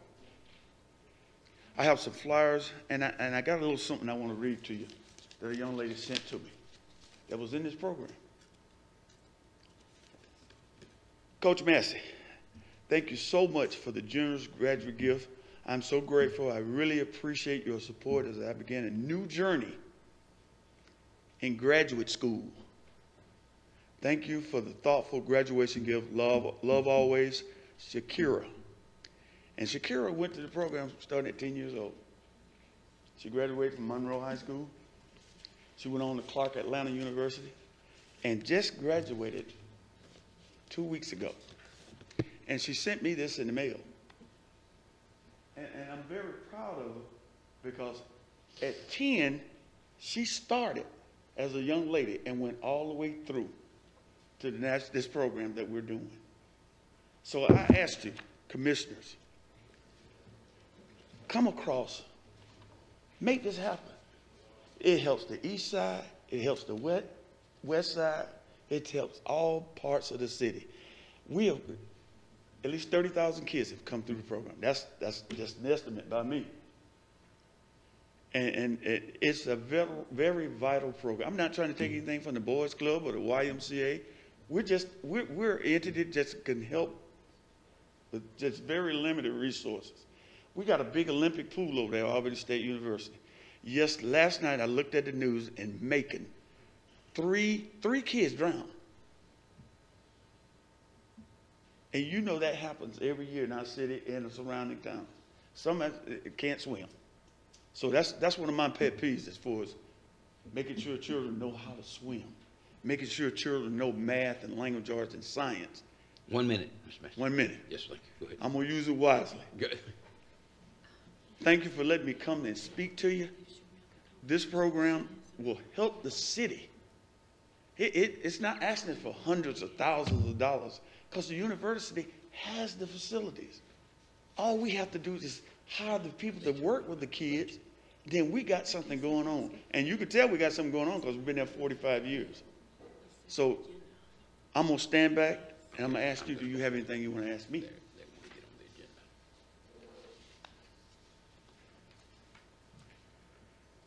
Thank you, Mr. Massey. Any questions for Mr. Massey? Thank you, Coach Massey, for Yeah, man. ideal, and we probably as individuals do something to help the staff at Albany State University. Any further questions? Yes, sir. What's the name of the program? It's called the Albany State Youth Enrichment Program. Its formerly name was the National Youth Sports Program. Yeah. That's what it was. That's what it was when it was at FAMU and when it was at all the other universities. But we changed the name because we got no more funding on the federal level. And ASU said that since we don't get funding, let's get our name in there, and because we're doing it. All I want you to do is jump in there and help us. That's just the minimum amount. Thank you, sir. Any other questions, Mr. Massey? Yes, so Mr. Massey, thank you for your presentation. I'm actually, I guess, an alumni of the National Youth Sports Program, so I know how important it is, you know, for the community and how long it's been around. And I think it's just imperative that we understand that, you know, you out here beating the bushes every year for funding for something that we all say we need, and that's activities for our youth, especially during the summer months when they're out of school. And I think, you know, there's probably a number of people in this building who can say they came through the halls of NYSP. Yes, sir. And while we look to, you know, have those activities, we have a golden opportunity here to fund something that's been around for decades now. So I appreciate your hard work, and hopefully we can definitely take the steps to make sure that you all are sustained and partner with the university. And before I go, I would really like all of the commissioners just to sit down and look at the resources that we can come up with to help. Because remember now, we got the facilities. ASU is giving us the facilities, no charge. All we got to do is get the resources. Thank you. Is that all, Commissioner? Yes. That's Well, it. hold on, Can Mr. I Massey. give everybody a flyer or? Yeah, yes, sir. If you just, so Mr. Massey, how long have you been working with the program? Since the 90s? I started when I was 18. No. How long have you been working with the program? 18. Okay, but I was a 45 years. okay, but since you moved back to Albany, I mean, in the 90s, did you work with the program? Yes, sir. I remember when I was on the commission before, I think the city allocated, shared, provided some funding for the program. Yes, sir. And I'm embarrassed to say, has the city discontinued all funding for the program? Totally. We don't receive any funding. Okay. To my knowledge.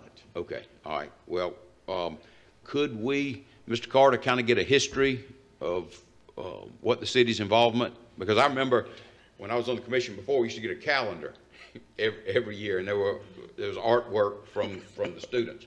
So but also we'd need a budget from the program. Is that okay, Mr. Massey? That's okay.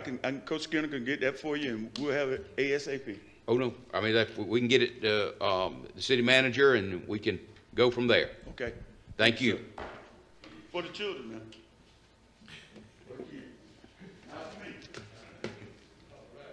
Yeah. The next gentleman who signed up is Mr. James Gibney. Is Mr. Gibney with us?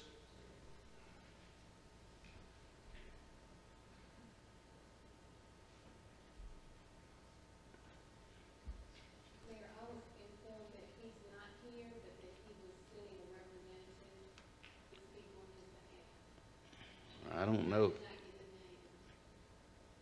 Well, I mean, I don't have any. It's okay. Well, all right. The next speaker appearances, that's for the budget.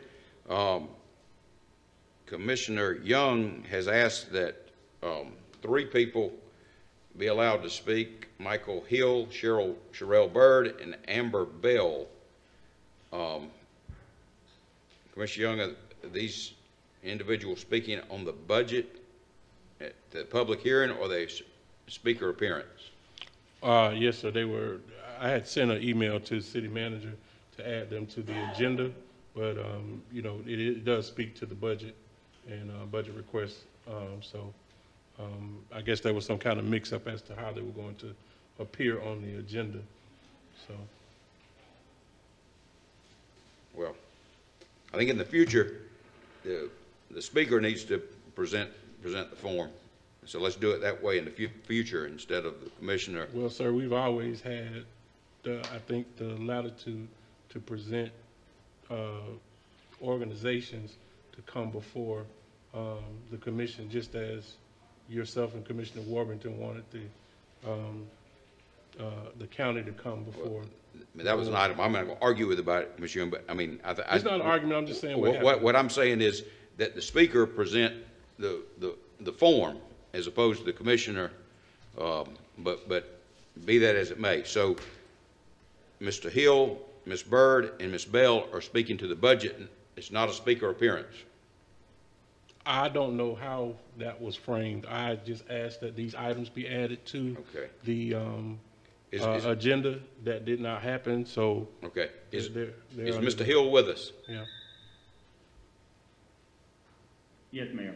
Mr. Hill, let me ask you, are you speaking to the budget, or are you just addressing the commission? And the reason being, we have other people signed up.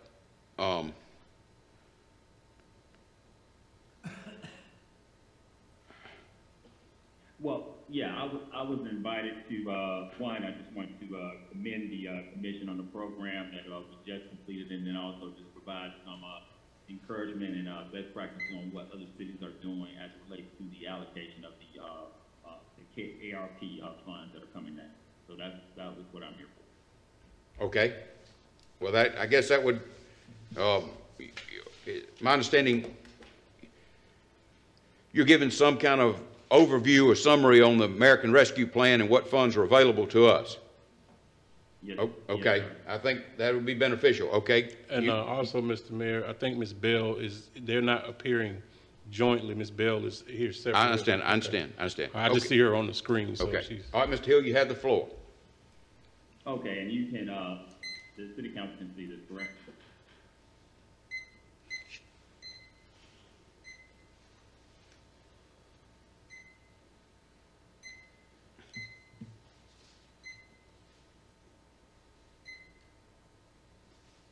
All right, good morning, Mayor and Commission, Council. I just wanted to present to you guys some information that was going on as it relates to the advancing racial equity and support for underserved communities. Great presentations this morning, and I commend you, and I hope you take these into consideration as you deliberate on your budget today. Next slide. Okay. I am Michael Hill. I'm CEO and President of Marketplace. We are representing the Southern Region Coalition of Black Chambers, which represents chambers from Alabama, Florida, Georgia, Mississippi, North Carolina, South Carolina, and Tennessee. We've been working and advising mayors and commissions to really address some of the issues that are impacting underserved communities, nonprofits, and small businesses within those communities. Next slide. Our impact zone includes the HUD zone, historically underutilized business zone district. Albany and the county definitely falls in these zones. We have a concentration in what is known as the old Cotton Belt, considerably also the Black Belt. Next slide. On February the 5th, the U.S. Chamber of Commerce had an opportunity to meet with Janice Dillon and Vice President Harris to address the issues that were primarily impacting minority businesses in the community. Next slide.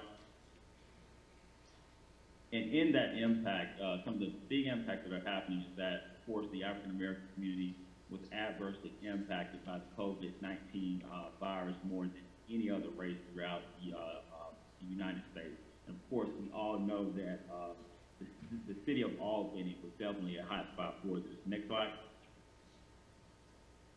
African American life expectancy during the COVID-19 has really decreased, and we lost about 5 years. Next slide. African Americans also remain 1.5 less likely to have insurance than their white counterparts. Next slide. African Americans are most likely to be pulled over and stopped for driving offenses versus their white counterparts, and also on an average are receiving more search and seizure type situations are involved in their pullovers. Next slide. African Americans also are most likely to be arrested, and once arrested, convicted, and most likely to face different penalties. Next slide. And death penalty rates. African Americans are most likely to be receive the death penalty in any other race. Next slide. Now, as a result of this, this has created a tremendous wealth gap amongst white, black, and Hispanic. As you see in the slide, in 2004, African American median wealth was at about $480,566 compared to Hispanic households at $2,115. White households at that time was about well over 54,000. During the 2009 recessionary period, each race received an economic drop, but African Americans more severely than any other race, which dropped the wealth all the way down to 420. As the different groups emerged from the recessionary period, African American households flatlined at about 294,000. Next slide. As a result of this, the wealth outcome for every dollar a white household family earns, that is equivalent to 8 cents in Hispanic households and 1 cent in African American households. This is something that has been greatly going on throughout history, and of course during the pandemic has even worse. Next slide. As a result of this, we know that different communications and information that the different city councils have been receiving regarding the American Rescue Plan. It's been misinformation that was going on. Many have been advised to allocate the $1.9 trillion towards infrastructure projects and things of that nature. Next slide. We held a hearing at the state capitol, and as a result, we partnered with the NAACP. Next slide. Next slide. and also Senator Alsop's team provide us with guidance on how these dollars will get best used of facilities in municipalities. Next slide. On the 10th of May, we had an opportunity to meet with the Treasury Department to provide additional guidance on the $1.9 trillion that was coming down as a result of the ARP. Next slide. From that, the Biden administration on January 2021 signed into law the Advancing Racial Equity and Support for Underserved Communities through the federal government. Next slide. What's important about this resolution is that Executive Order 13985 states that the federal government should pursue a comprehensive approach to advancing racial equity for Mr. Hill. people of color and otherwise. I'm sorry. How much longer is your presentation? It's within the 5 minutes. Have it gone up? Yes, sir, but go ahead. Okay. Granting racial equity to people of color who have others historically been underutilized, marginalized, and adversely affected by persistent poverty and inequality. So, next slide. Next slide. These dollars that are coming down from the federal government, as you make your budget considerations, impact all of these departments. So, when you are making your budget decisions, we just want to make sure that you have an equity set-aside consideration as it relates to the executive orders that are coming down. Next slide. Next slide. Next slide. The $2.2 trillion package is the dollars that are coming down from infrastructure. Please take that into consideration. That is going to be coming down in the fall of this year. Those projects are going to be specific project allocations for infrastructure dollars. So I know you are taking considerations on your sewage and so forth. Just keep in mind that this infrastructure dollars are coming down for those types of projects. Next slide. Next slide. Next slide. So just to commend, these are some things that other cities have done with the dollars. For example, the city of Athens Clark allocated $500,000 to a small business program. They were able to impact 135 businesses. Those businesses increased their tax allocation base, so your occupational tax went up in revenue. Next slide. In Tallahassee, Florida, $1 million was allocated to create a special loan program and grant program for minority businesses. Next slide. The city of Albany, I want to congratulate you, and you're going to hear more about this. You just completed a program where you were able to impact 28 businesses. We were able to work in department with the Albany Community and Economic Development. Next slide. And the city of Savannah is partnered with their local chamber to launch a grant program as well. Next slide. Next slide. And Macon has just refunded, provided funding for their minority disadvantaged business offices. So we're going to be excited about working with their program. And I know that you at one point in time had this same office, so we definitely want to recommend, when we're thinking about where to allocate and who should manage the money, we want to make sure it's managed in the city hands. Next slide. Oh. And this is Aiken, South Carolina, and we're partnered with their local chamber, their majority chamber, and they're doing a grant program. So just quick note, it's kind of awkward, them controlling the slides, but I just wanted to make sure that you were highlighted on some of the best practices. Wanted to commend the city and the county commission for their innovation. And just please take these considerations as you go into the budget allocation this year. Next slide. Thank you, Mr. Hill. Thank you. Next slide. Any questions for Mr. Hill? Yes, sir. Mr. Hill, I wanted to just, I guess I kind of apologize. I think there was some kind of snafu as to how this was going to be presented on the agenda item. I was just told that we were supposed to be in another segment of the meeting today, which should have given you more time to make your presentation.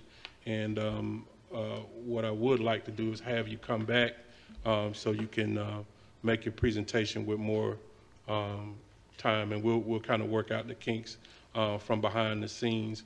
But as you were talking about the particular issue of this money being applied toward infrastructure versus putting it toward community issues to combat COVID and recover from COVID. Can you kind of more plainly explain that for the people who are listening? So what is happening is that you have three packages that are coming down to the federal government. You have 1.9 trillion, which was really set aside for cities and municipalities to use discretionary as they see fit, primarily towards economic or any type of economic relief funding. Also in the presentation where we show where 12 categories of approved funding that a city or municipality can allocate these funds to. Now, in the fall, we're anticipating a $2.2 trillion infrastructure budget. So the 1.9 trillion, which we're advising everybody, is that money can be used split. So there are those, you got all the discretion in the world in terms of how you use those funding, as long as it's something that is pandemic impacted or related. Okay.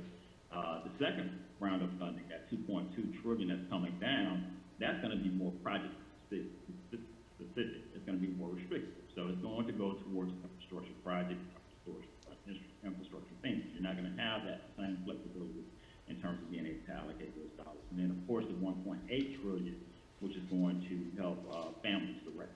So those are your three pots of money that are going to be used in very strategic ways. So particularly, you don't have the situation which many of the rural counties are facing, where they have smaller budgets, smaller allocations to deal with.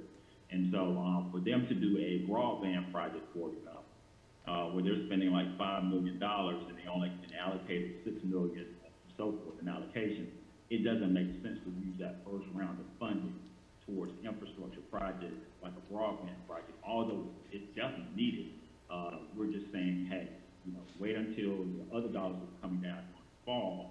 And then there are going to be other opportunities. I didn't really get into the other funding. There are so many projects that can be earmarked that as we approach our federal delegation, those are some additional dollars that we're allocating. So hopefully, Mr. Young, that kind of clears it out.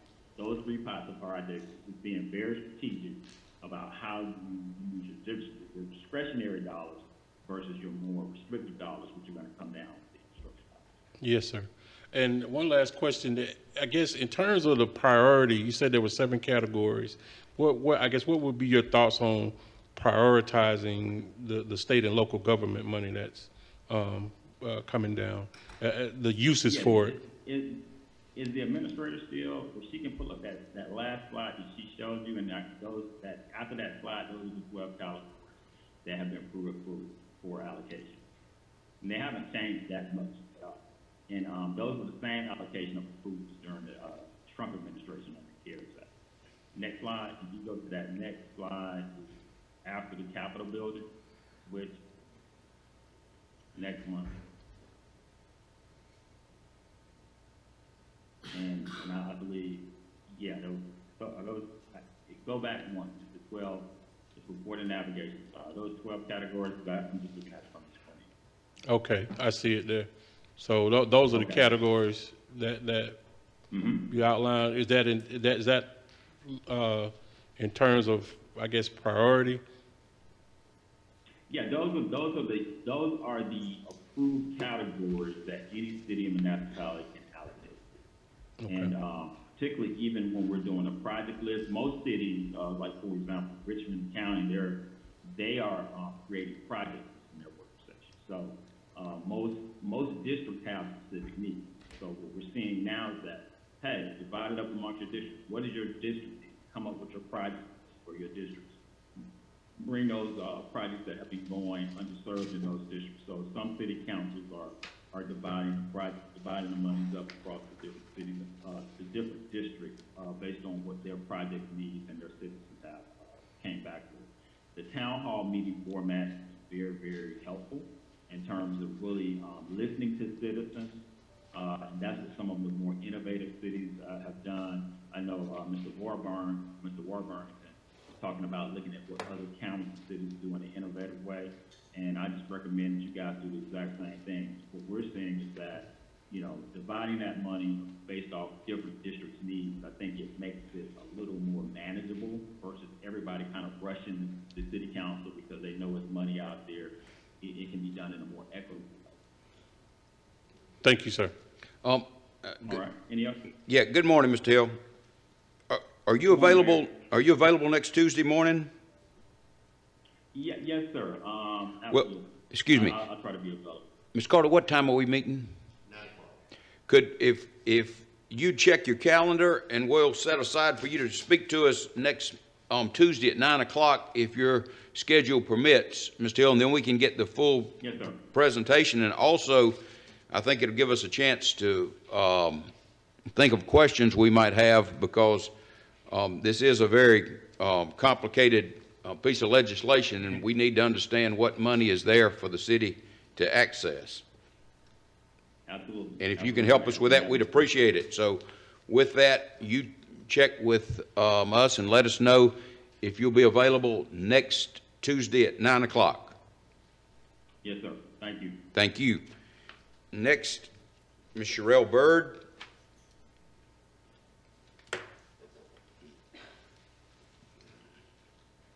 Good morning.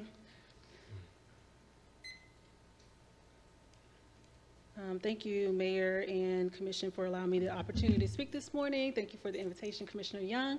I'm Sherelle Bird, the chair of Sowega Rising. We are an organization based here in Albany, Georgia. We service a 14-county service region, and I'm here to talk today about the American Rescue Act and a COVID-19 long-term recovery plan.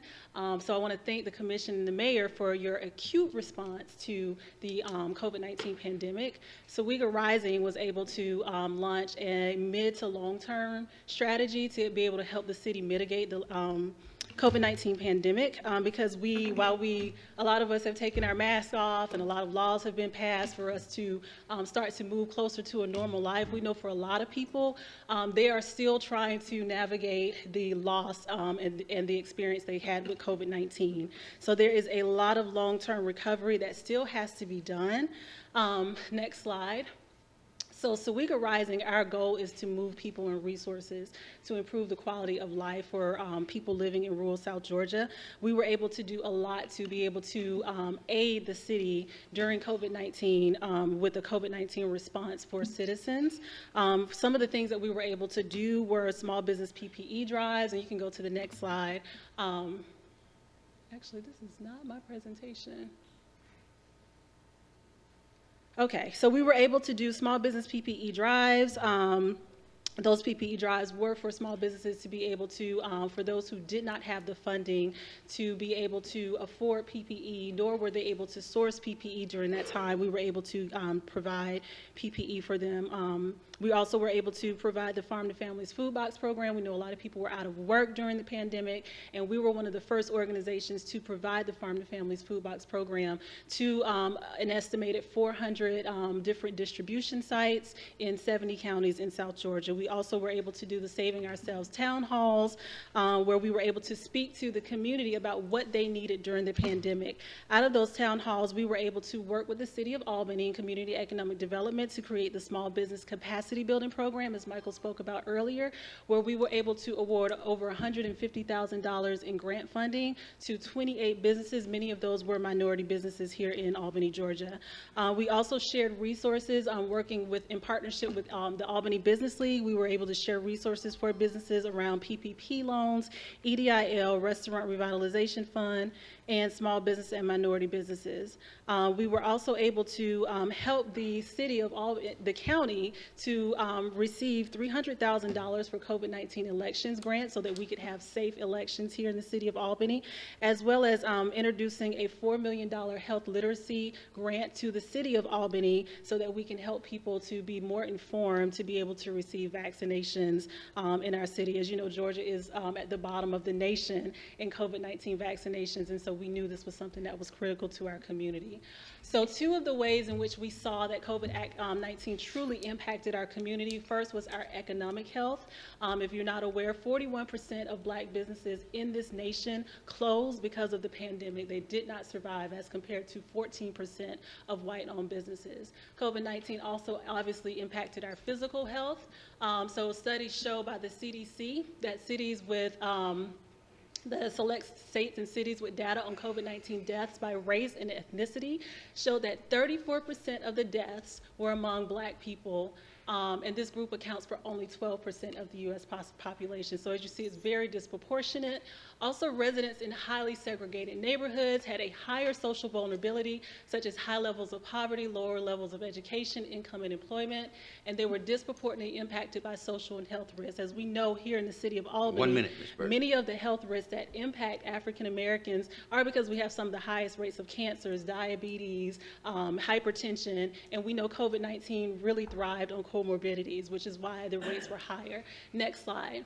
And I don't think this is my saved presentation.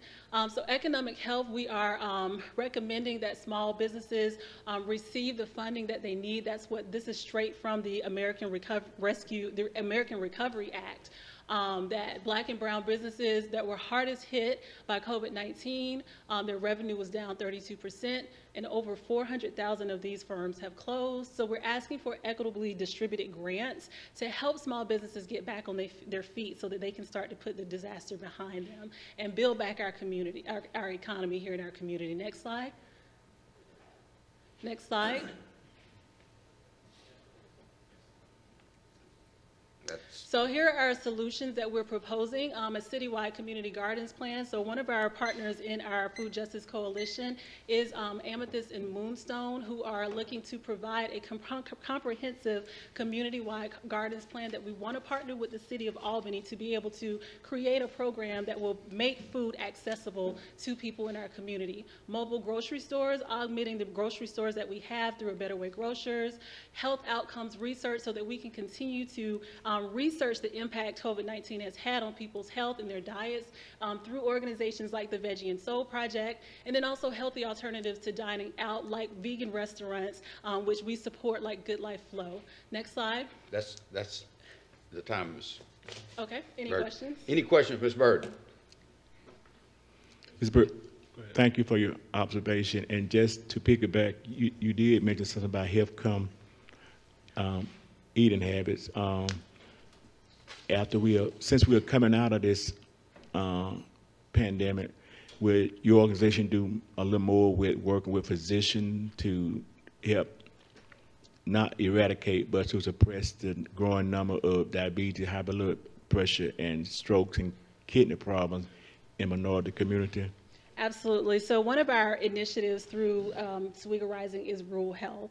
And so we have upcoming stakeholder meetings with Phoebe so that we can start to have conversations with them about taking a proactive approach and using their community benefit spending to be able to help mitigate a lot of the health issues that we have. A lot of times Phoebe responds to when people come to the hospital for treatment, we're asking that Phoebe takes a more proactive approach by using funding that they have to start to research all of these types of diseases and ailments that are happening in our community that COVID-19 really was able to prey upon. So we're looking forward to having those types of stakeholder conversations with them so that they can start to really examine the community that they serve, which is largely African American, and ways in which COVID-19 not only impacted African Americans, but also ways in which the food, the restaurants, types of decisions that are made by our local leaders impact the health of the people that live here, and then ultimately drive people to, the emergency rooms and convenient cares and those sorts of things, not truly dealing with the actual disease, but taking a symptomatic approach. And we want to get down to the root of why African Americans and why people in this community were impacted by COVID-19 so heavily. Thank you, very kind. You're very welcome. Thank you for the question.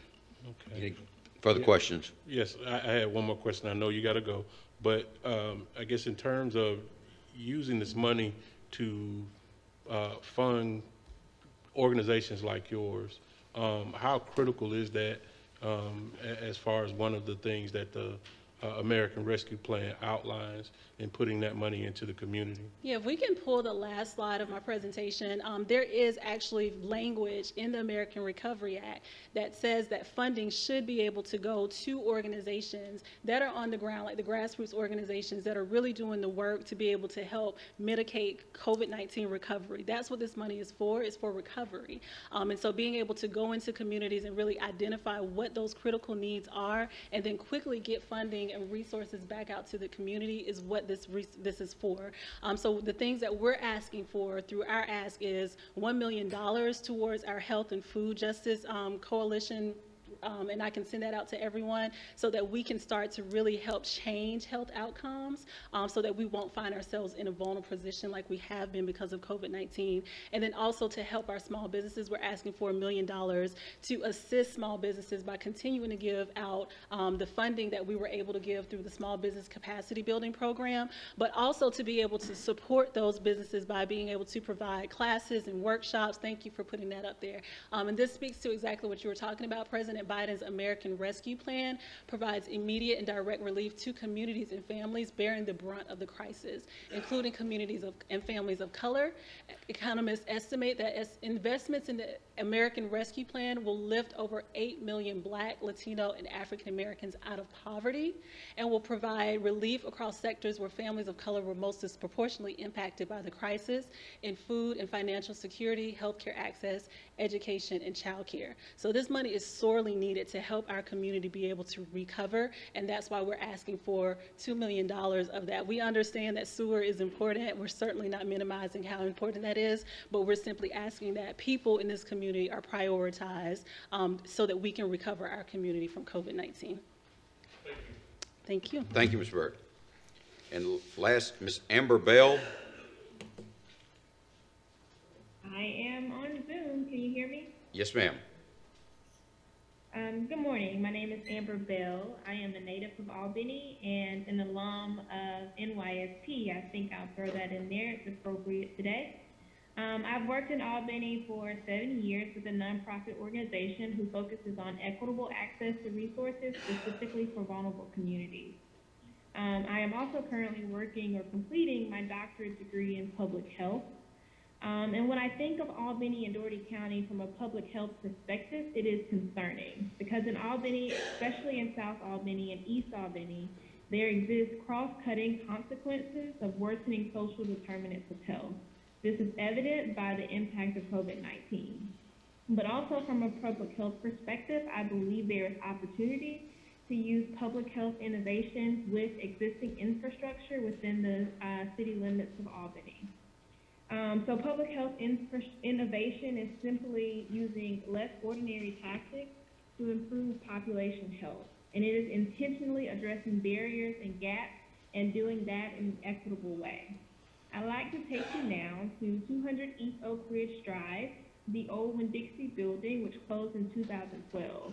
That building is currently owned by the Southwest Georgia Project for Community Education, a nonprofit organization that has existed in Albany since 1961. The Southwest Georgia Project is in the process of planning for a community-informed facility that addresses social determinants of health. It seeks to improve mortality, improve morbidity, increase life expectancy, health status, and decrease health expenditures, which contribute to poverty. Inside of this building, we are working with the community, of course, because it's a community-informed project, but also working with Albany Community Together, a local CDFI, and planning with C.B. Putney Memorial Hospital. So we're working to increase access to fresh fruits and vegetables. So we'll have a farmer's market where the fruits and vegetables are supplied directly from farms across the region. There will also be an aggregation and distribution facility where we can bring in fresh fruits and vegetables from across the region and supply institutions like the school and hospital with locally grown fresh fruits and vegetables. There's space for food entrepreneurs inside of the facility. So as you can see from the picture on the screen now that we have food truck parking, but if you continue down the slides, you'll see space for commercial kitchens. And alongside Albany Together, there is space for business incubation. So you see all offices there. It'll give space and resources to local businesses who are starting out in the region. And then focusing heavily on wellness, a lot of the space in the center, the pink space in the center is for wellness. So it'll be the opportunity for wellness consultation, training, exercise classes, so much more. In partnership with Phoebe, we're hoping to provide some ambulatory care recommendations and resources, because we know, especially in that part of the city, there are a number of diabetics, a number of people suffering with heart conditions and other ambulatory type conditions. So we've been working on this project for some time now, and we are a part of or included in the state budget for this fiscal year, hoping to be a part of the federal budget for the 2022 fiscal year. We are already funded by USDA and a couple of other philanthropic organizations to retrofit this facility that will have a huge impact in Albany and Dougherty County. But there is a missing link. We do not currently have the support of local government. And we know, all of us in this room know, that South Albany is a starving community, and that if we do not act now, 1 minute, Ms. Bell. Perfect. The next pandemic or natural disaster will be exacerbated. So this is the opportunity to act intentionally and to focus. So that I recommend the city and the county consider supporting this project to ensure the sustainability of Albany and Dougherty County. This project is specific, it is community-based, and it is intentional to invest into a divested, starving community. Thank you. Thank you, Ms. Bell. Any questions for Ms. Bell? And I just want to add that these drawings were developed by an architect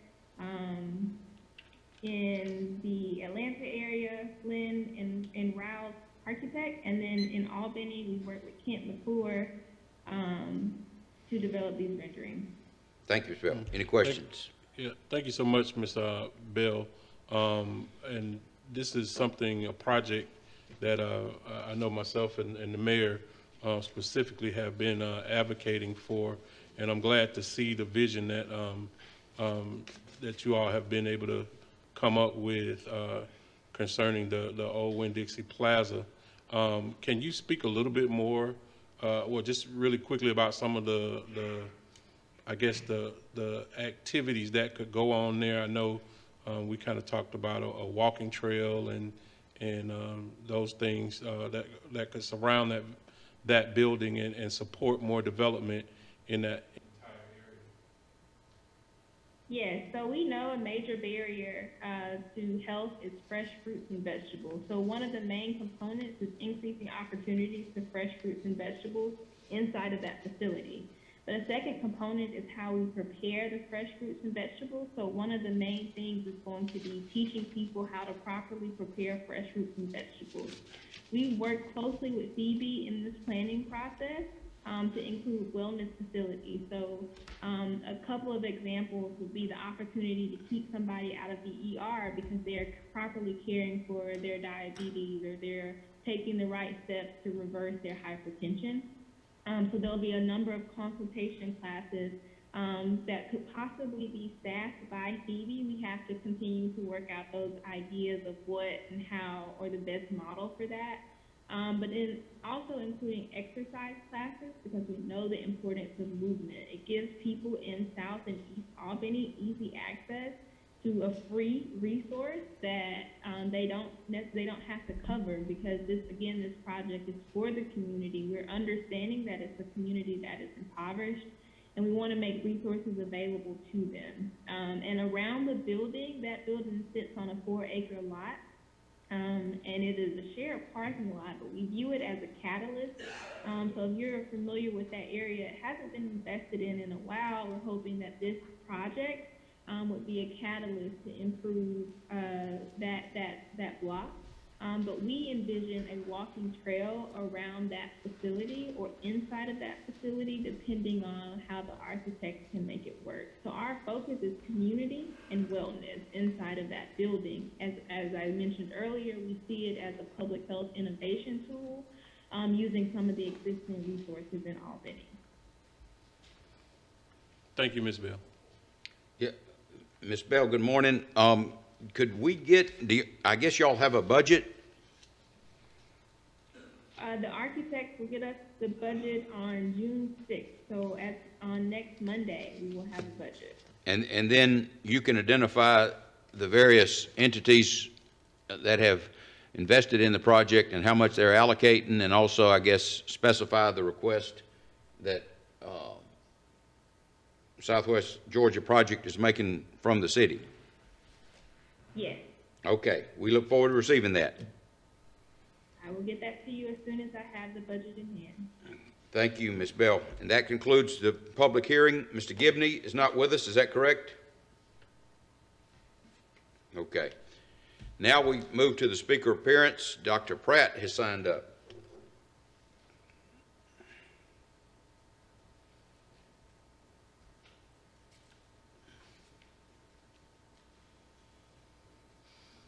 Good morning again, Mayor and Commissioners. This is a more unfortunate presentation, and I'll read what I have here. Today it's unfortunate that I have to address this. I've spoken with many of you individually, and each of you have expressed disdain for certain laws and the cultural norms in this city. I've worked very hard to be kind, communicate thoughtfully, and in the interest of this community being a better community, using my own experiences and expertise. Just a little background. At the beginning of his term, the mayor sat down and I discussed many things, but before I left, I experienced something I had never experienced in any of my meeting engagement with politicians before, a threat, that if I told anyone about our meeting, that I would never meet with him again. I considered this fact as maybe this is something a new mayor would do, and this was an error. In addition, when I brought to the table that we should reckon with race and racism as a city, given the legacy of race and racism here, particularly that we should create Juneteenth, the mayor responded to paraphrase, what about the Confederates? What would they say? Now, I took this as just a moment of ignorance because we are celebrating the Confederacy is not the same as recognizing the liberation of former slaves nor indigenous peoples on whose land we remain. Wait, Mr. Pratt, did you say that I threatened? I have, sorry? Did you say that I said we would never meet? Yes. Okay, we met in a public place, right? Certainly, I'm just restating your words. Okay, what were my words again? That if I told anyone about our meeting, that we would never meet again. Oh, we met in a restaurant. Okay, sure. Go ahead, Mr. Pratt, go ahead. And so this established a pattern in practice of a refusal to confront race, an abuse of power that has intimidated individuals, and direct actions that have been obstructionist, similar to what we saw in the 1960s with Dr. Anderson, and when he attempted to speak and deal with race and racism as part of the City Commission and the Albany Civil Rights Movement. We knew then what we knew now. Our fundamental First Amendment rights are fundamental and important, and any government official willing to impede upon those rights must be held accountable. That said, as I've mentioned time and again before this commission, Mayor Dorr himself gave instructions to deny the then president of the NAACP and another citizen the opportunity to speak on race and the related sagging ordinance. As you all know, the goal of the NAACP is to ensure a more just society. Wait, did you just say that I denied somebody the opportunity to speak? Yes. Okay, is that correct, Ms. Talbot?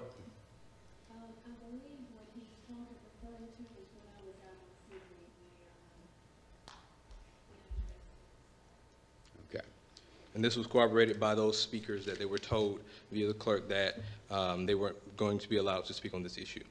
Who told them that? The two people that I'm naming here, the former president of the NAACP and the clerk told them that. Is that correct, Mr. Pratt? It was told as a response from you, the mayor. No, okay, so who made that statement? It was told to them as a response from the mayor. Okay, can we find out if that's correct, Ms. Talbot? I'll pull the minutes, Mayor. Okay, and they were subsequently not allowed to speak at the meeting that they signed up to speak for. And so there's proof that they weren't allowed to speak. Now, no, you just said, Mr. Pratt, that I prevented these individuals from speaking, and that's incorrect. But go ahead. They were told via the clerk that the mayor would not allow them to speak on this issue at the subsequent meeting. Okay, we find out that's correct, Mr. Okay, go ahead. Now, many of you may believe in equality, that everyone deserves equal treatment, but missing is something deeper, equity, which implies not just making things the same, but reckoning with the harms of the past that consistently bring present today blockages. Now, the mayor is not alone in this endeavor. I have included others. I have attempted to tiptoe around this issue and present anonymously about those on city staff that have also contributed to this obstruction and abuse of power. And I have named them in the letter that I sent to the City Commission to the attention of the Mayor Pro Tem, the City Clerk, and the City Attorney. I won't name those names here out of interest, again, and mutual respect, but those names are listed in my call for impeachment. There's a trend, and I found this out because one of the assistant clerks sent an email to me that wasn't supposed to go to me, but I found out some bad language used and some problematic communications that led to open records requests, some of which I've presented in a previous presentation. Who used that bad language, Mr. Pratt? I named those names in my letter. If you want me to name those people on staff, I can, but I'm trying to be as cordial as possible. Wasn't me, was it? I said city staff. It wasn't me, was it? I said city staff. Okay, go ahead, Mr. Pratt. You got another? Your time's up. Well, you interrupted a couple times, so may I reclaim 2 minutes? No, sir. I mean, if you want to make a closing comment, you can make a closing comment. So the board is not going to allow me to reclaim 2 minutes after I've been interrupted a few times? Yeah, I think that is a point of order, Mayor. Okay, this is a point of order. I guess, Ms. Davis, what, we take a vote on it? Yes. I think you have to have 2/3 majority to overrule the chair. Is that correct, Ms. Davis? Yes, sir. Okay, all right. So call the roll, Ms. Talbot. Ward 1, Allocate 2 minutes. Okay, you agree to give him 2 minutes? 2 minutes. Mayor Pro Tem? No. Okay. Commissioner Fletcher? No. Commissioner Warmington? No. Commissioner Langstaff? No. Commissioner Young? Yes. Mayor votes no. If you want to make a closing comment, you can, certainly, Dr. Pratt, excuse me. Absolutely. So to be clear, this is not personal. Many of you have taken my words and attempts as personal. I've stated many times before, this is about systemic and systematic issues. I've named those systemic and systematic issues. I've also defined what complicity in systematic and systemic issues are, and that, again, that these individual focuses are not about personal attacks or personal vendettas. They're about making a safer city for all of our youth, getting the laws on the books versus the laws in action, and to ensure we have a better and safer community.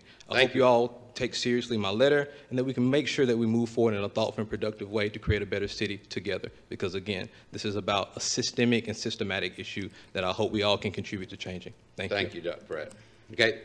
Mr. Henry Thomas? You're not going to allow for questions, Mayor? Oh, does anybody have any questions for Dr. Pratt? No question. Yes, sir. Mr. Pratt, when I guess the first issue came up with in terms of the you not getting on the agenda along with the NAACP president, I guess, you know, we had that conversation. I thought there may have been some miscommunication within the clerk's office. When did you receive the emails?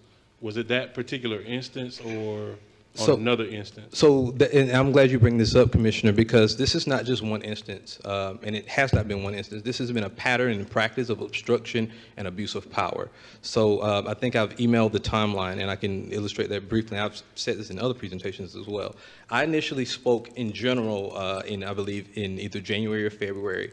The president of NAACP and another citizen signed up to speak subsequently. They were called and told they weren't going to be allowed to speak via the mayor. Subsequently... Wait, hold. You don't know what I did, Mr. Pratt. Well, point of order, Mayor. I'm simply communicating... Let him answer my question. Let him answer my question, please, sir. Thank you. Well, he's making allegations that aren't true. Unfortunately, I'm not making allegations. I'm simply corroborating or discussing information that had been provided to me and has played out in practice. Okay. They were told... Okay, go ahead. So, yeah, they were subsequently called after they signed up in the correct manner. They were told that they weren't allowed to speak, and they weren't allowed to speak.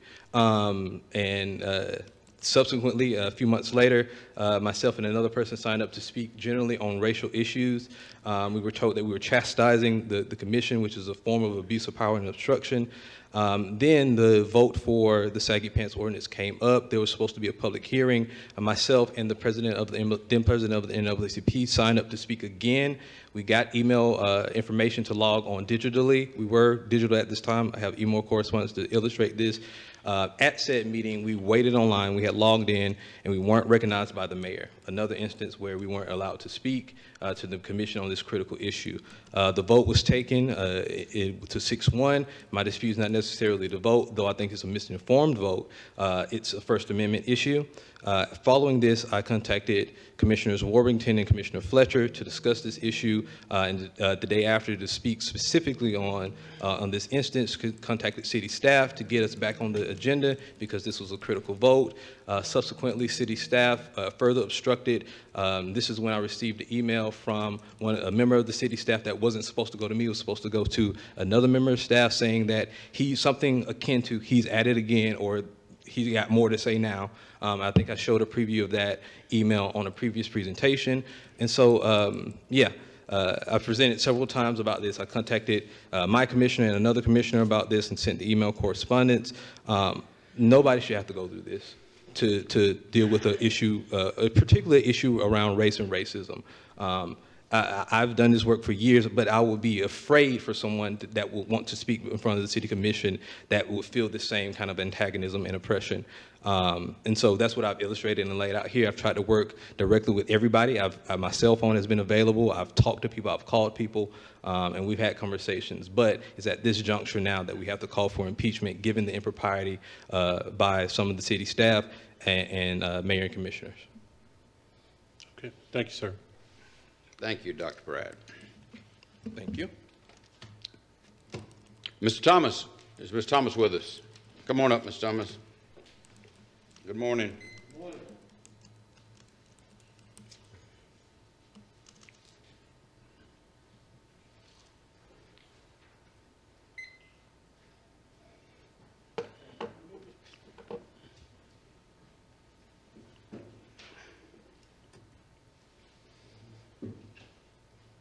Good morning, everybody. A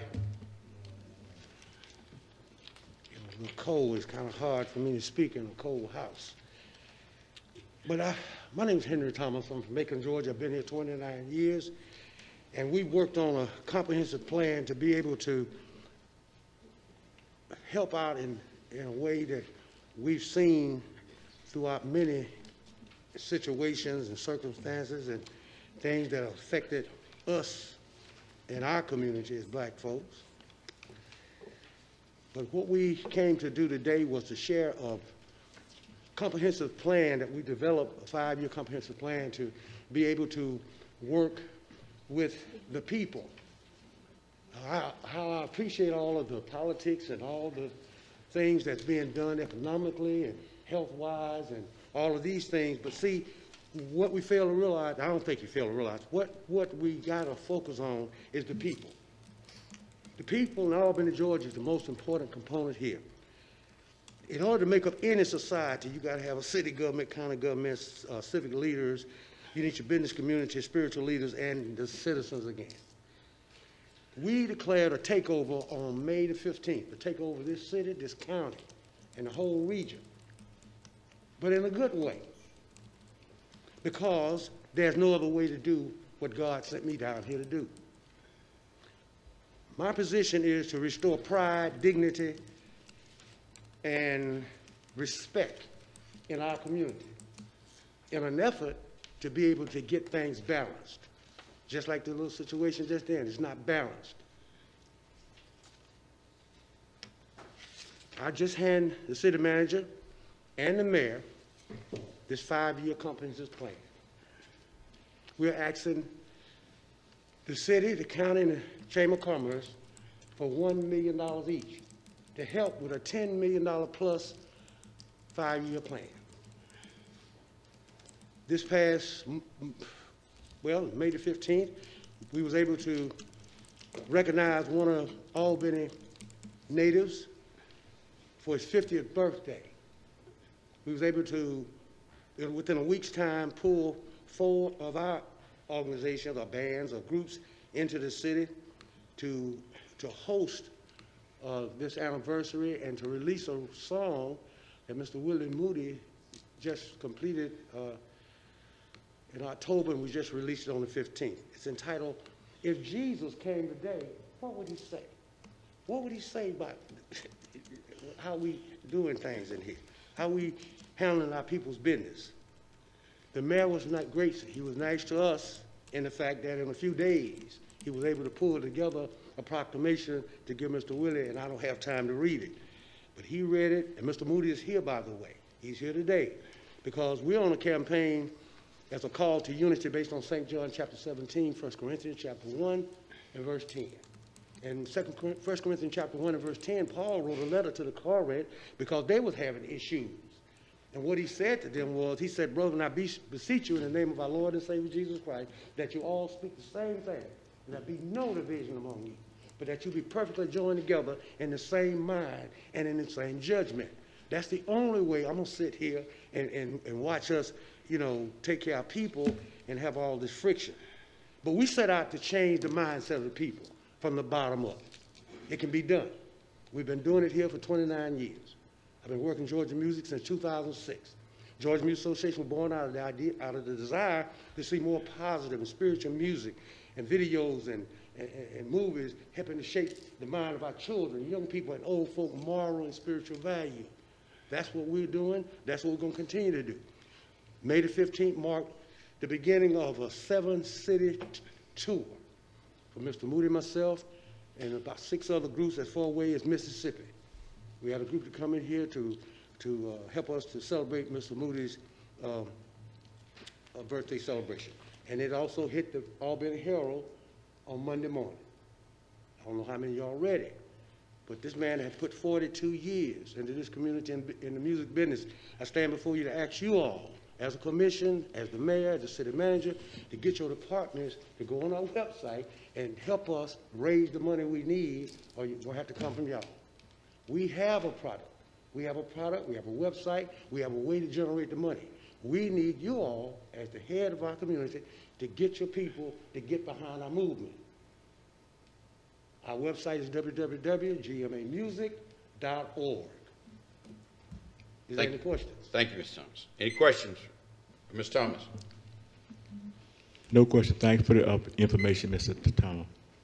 Thank you, Mr. Thomas, for your presentation, and I really appreciate you honoring a great asset to our city, Mr. Willie Moody. That's my classmate, so thank you so much for doing that. Yes, sir. Thank you, Mr. Thomas. Thank you very much. Thank you. Well, I do have a comment. I've known Mr. Thomas quite a while, and you really work hard.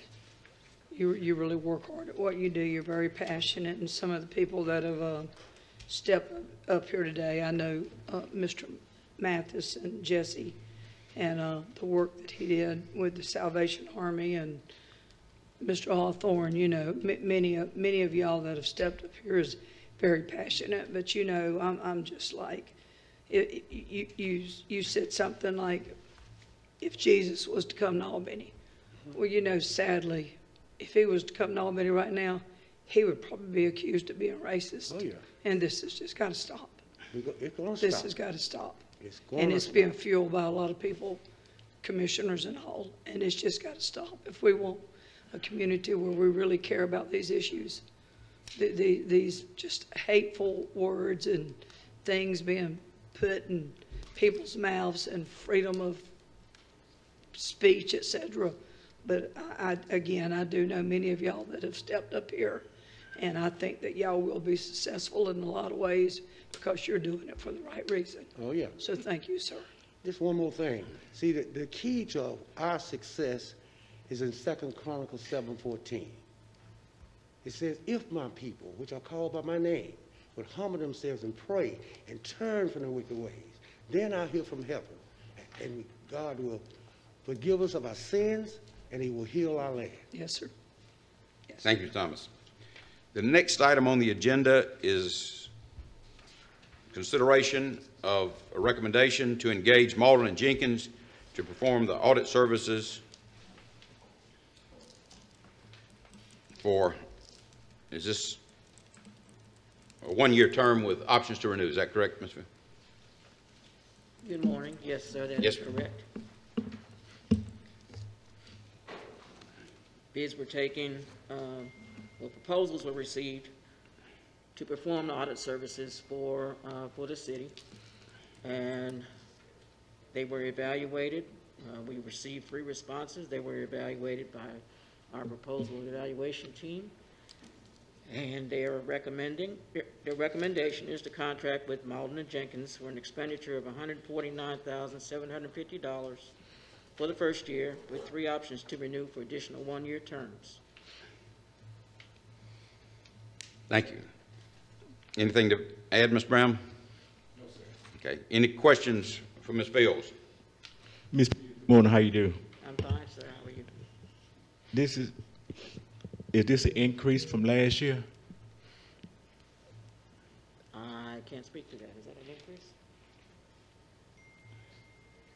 Actually, a slight decrease. A slight decrease? Yes, sir. Well, before we vote on Mr. Brown, can we get go back to the last 5 years, what was the fee per year? $156,000 the last 2 years, $153 the year before that, $149 the year before that, and $144,000 the year before that. So those are the last 5 years. Okay. So you said this is a decrease? Yes, sir. Okay. And Ms. Field, let me ask you another question. From looking at this, I was able to look at it, that the 3 proposals, can you, for my edification, can you explain that the Guardian, that some that they didn't get any points, or they just didn't have the expertise or what?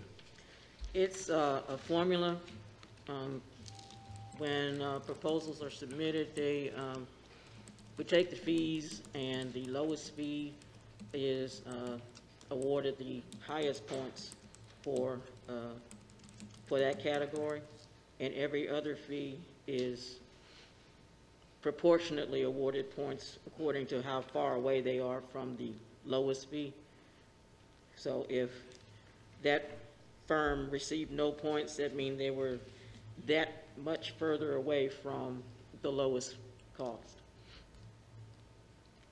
Okay, that's it, Mr. Mayor. Mayor Pro Tem, any questions?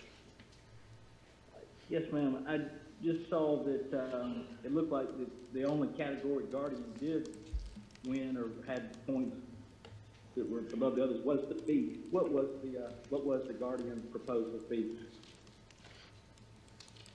I don't have that with me. If I recall correctly, I wasn't on the pad, but if I'm not mistaken, it may have been $40,000. Okay, thank you. That's all. Mr. Fletcher?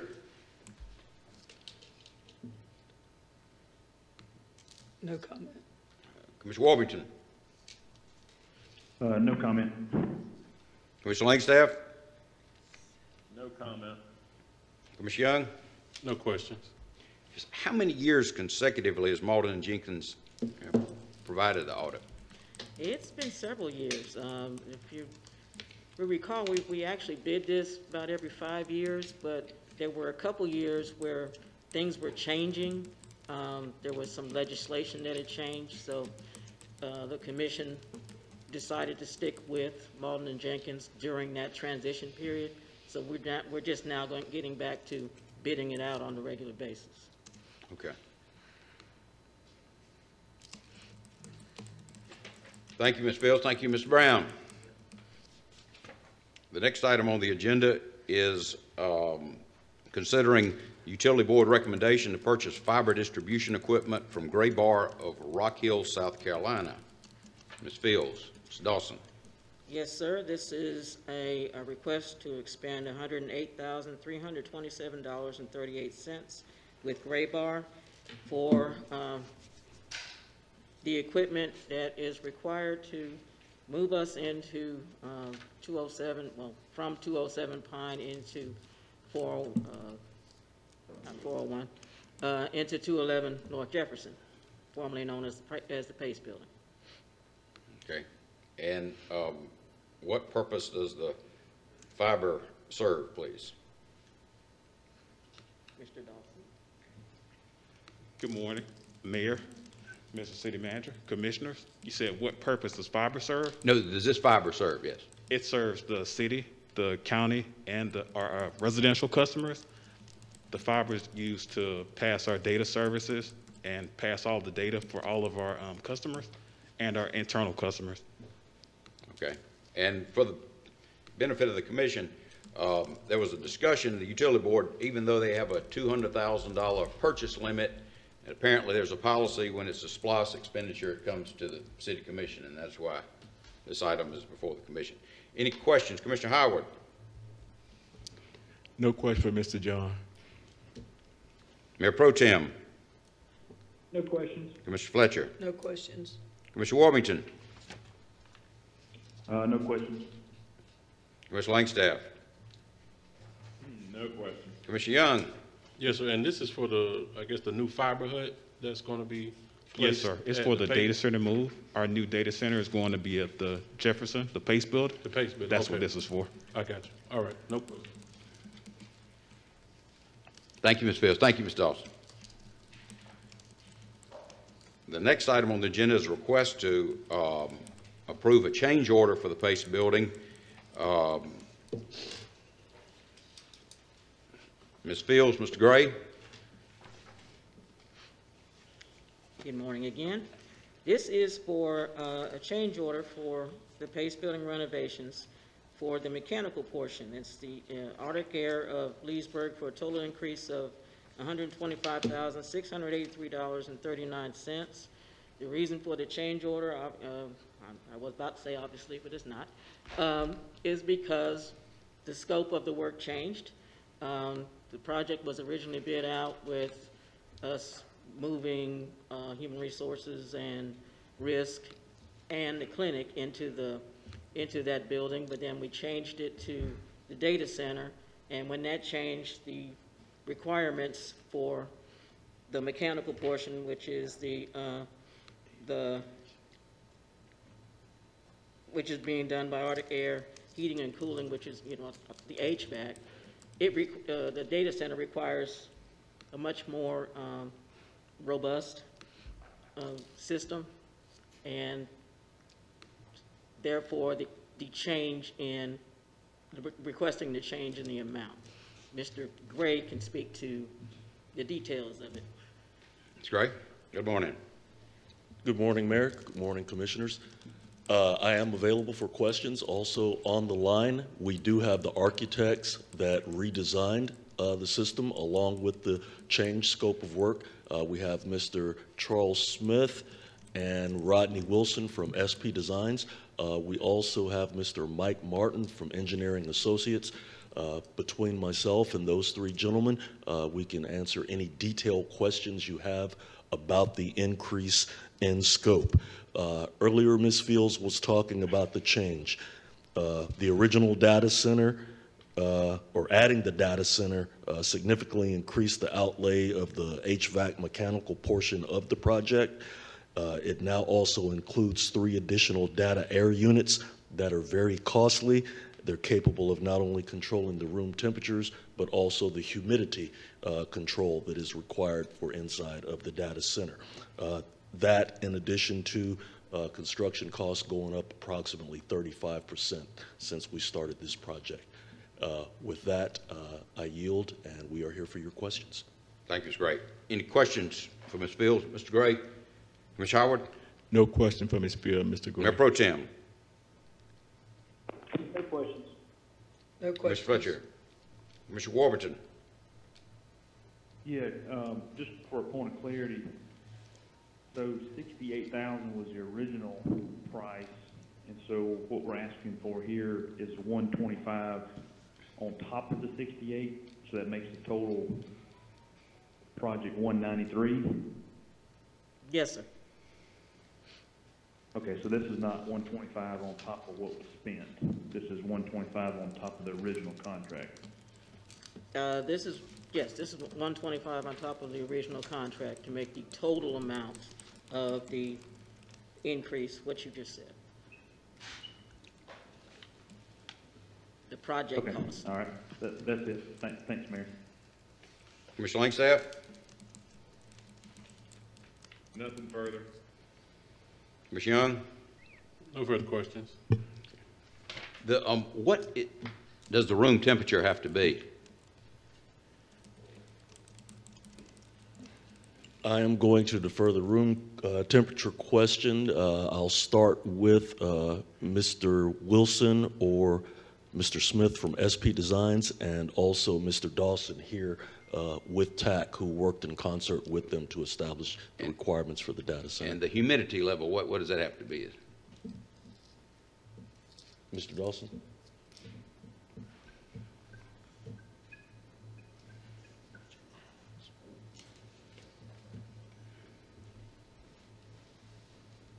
I don't have the exact figures for you, Mayor, but we can get those for you. Okay. Thank you, Mr. Dawson. Thank you.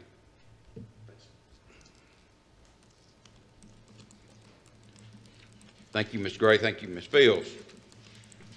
The next item on the agenda, I don't think it's on the agenda. Oh, yes, it is.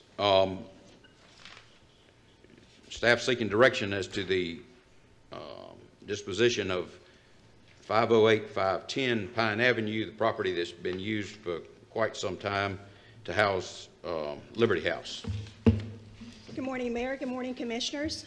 Mayor, at one of the workshop meetings, you asked us to provide an update for 508-510 Pine Avenue. This is a site that was built in 1939, and what I'm going to show you today is basically some pictures so that you can see the interior of the building as well. Currently, the city owns the building. Back in the 80s, there was a proposition that included a partnership with the city and the Liberty House that allowed the Liberty House to use the building. And as long as the building was used for its intended purpose, they could stay there. The Liberty House has since then purchased and developed their own space, and they vacated the building on January 15, 2021. And at that time, the space deeded back to the city of Albany. If you'll go to the next slide, what you see before you this morning is basically the front of the space, and this is going to give you some information about the property value of the building as it relates to the tax card and also the square footage of the building as well. The building is currently valued at $134,600. It includes a basement, a first floor, and a second floor. Has 37 rooms. Next slide, please. These are some pictures of what you will find on the first floor of the building. As you can see, it has a kitchen, has 3 bedrooms, 2 baths, 6 closets, and some other spaces that have been utilized in order to carry out the function of what was at one time Liberty House. Next slide, please. This is the pictures of second floor of the space. It also has many rooms there, very similar to the first floor of the building. But it also has an additional formal dining room, bedroom spaces, and other spaces there as well. Next slide, please. And this is a picture of the basement. What we found when we toured the basement is that it was being used as even child care facilities, but it's also including a lot of square footage that could be developed into something else. Currently, you'll see 3 large storage rooms there and a game room, bathroom, and closets as well. Next slide, please. These are pictures of the other spaces that you'll find at 508-510 Pine Avenue. It's good to point out that you will see that when you look at the property deed, it says 510. I'm sorry, the property deed says 510 Pine Avenue and the tax card says 508. We are assuming that what happened over the transition of the time, that the spaces perhaps collaborated together, and that's why you will have 508 and 510 Pine Avenue. Next slide, please. Just an overview of the building that sits at 508-510 Pine Avenue. We did want to let you know that we now have this in the City of Albany's inventory. We're coming for the Mayor and Commission to see what your pleasure is for this space so that we can move that forward on your behalf. Are there any questions? Any questions for Ms. Gaskins? Commissioner Howard. Ms. Gaston, an extra question. You said it is valued at $134,000? According to the tax card, yes, sir, that's what's listed.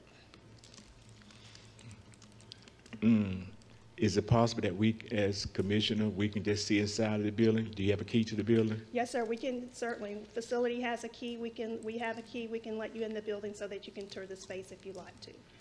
Mr. Mayor, I was hoping that in the coming days that we, for my edification, I just want to see a tour of the inside the building, see how it looks. Okay. Any further questions? Mayor Pro Tem.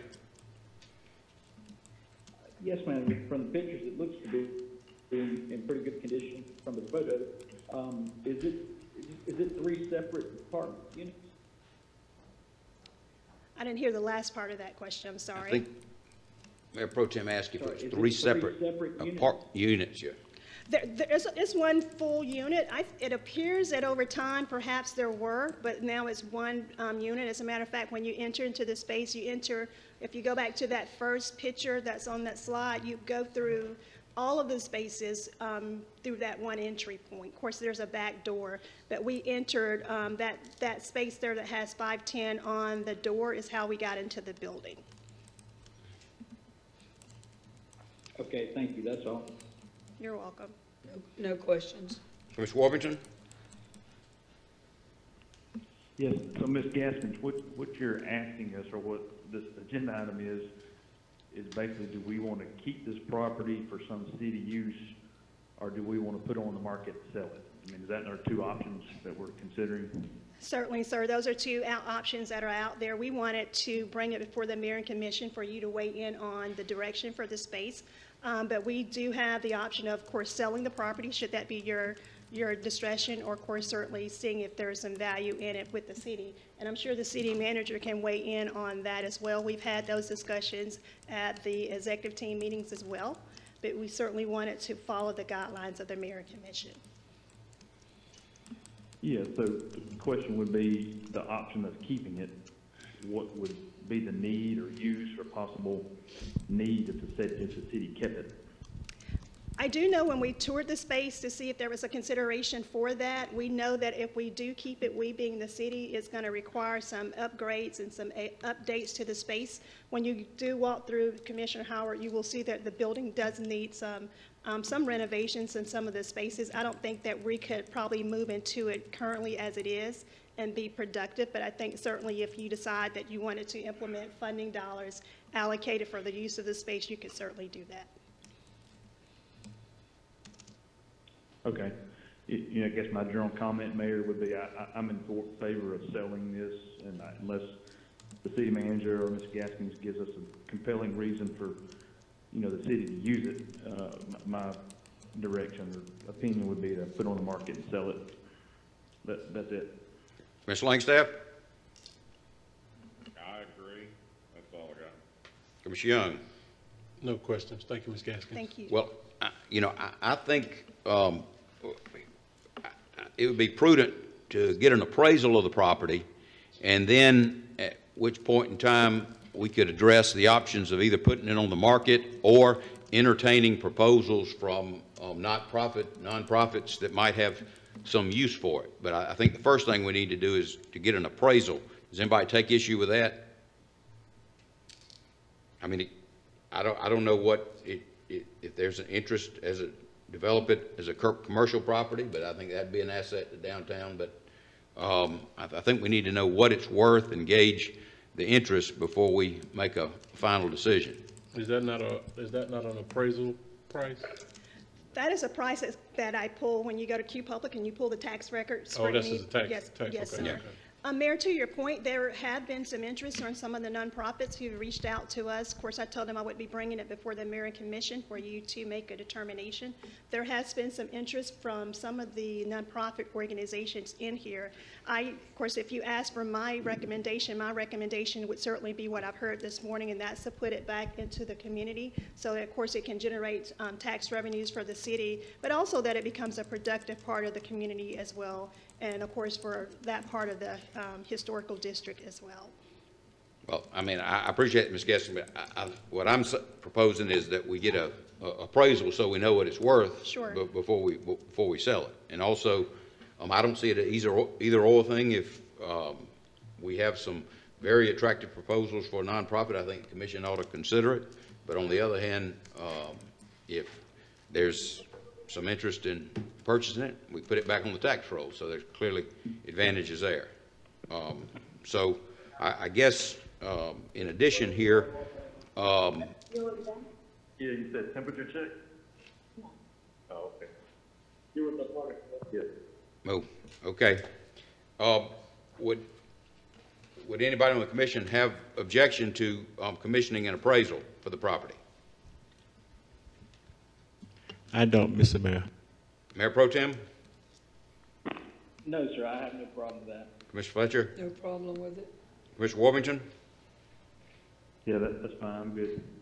Commissioner Langstaff? That's fine. Commissioner Young? Yes, sir, that's fine. Okay. Can we proceed that way?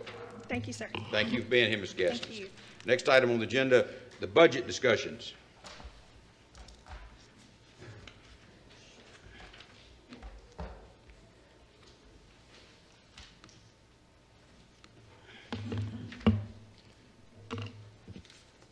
Good morning, Mayor, Commissioners.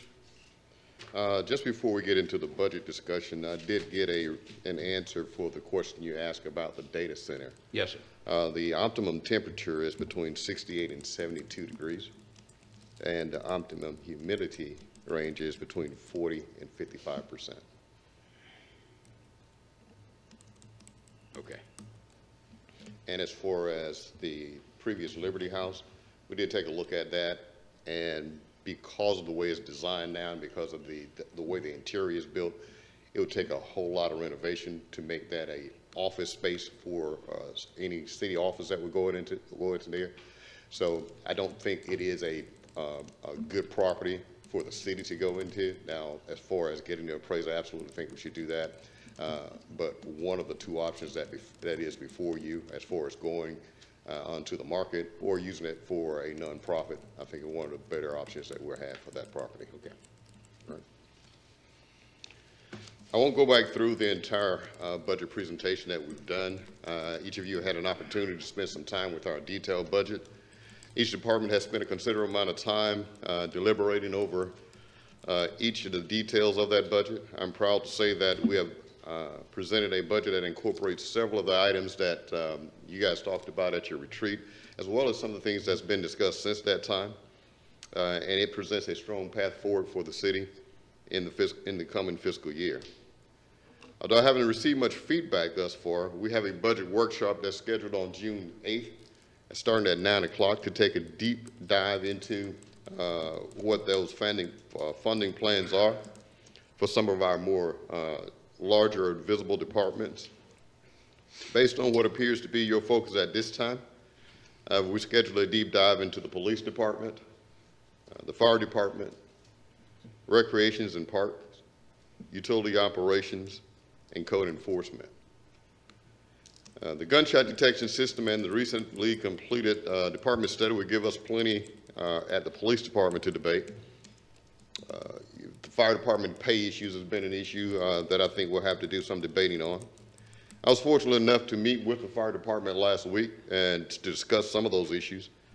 And I think that was time very well spent. I think we had a really productive conversation and dialogue and walked away with a plan that they think that they can live with, but it prioritizes some of those same issues that we've talked about before that provide a strong path forward for the city and the fire department to work as a team.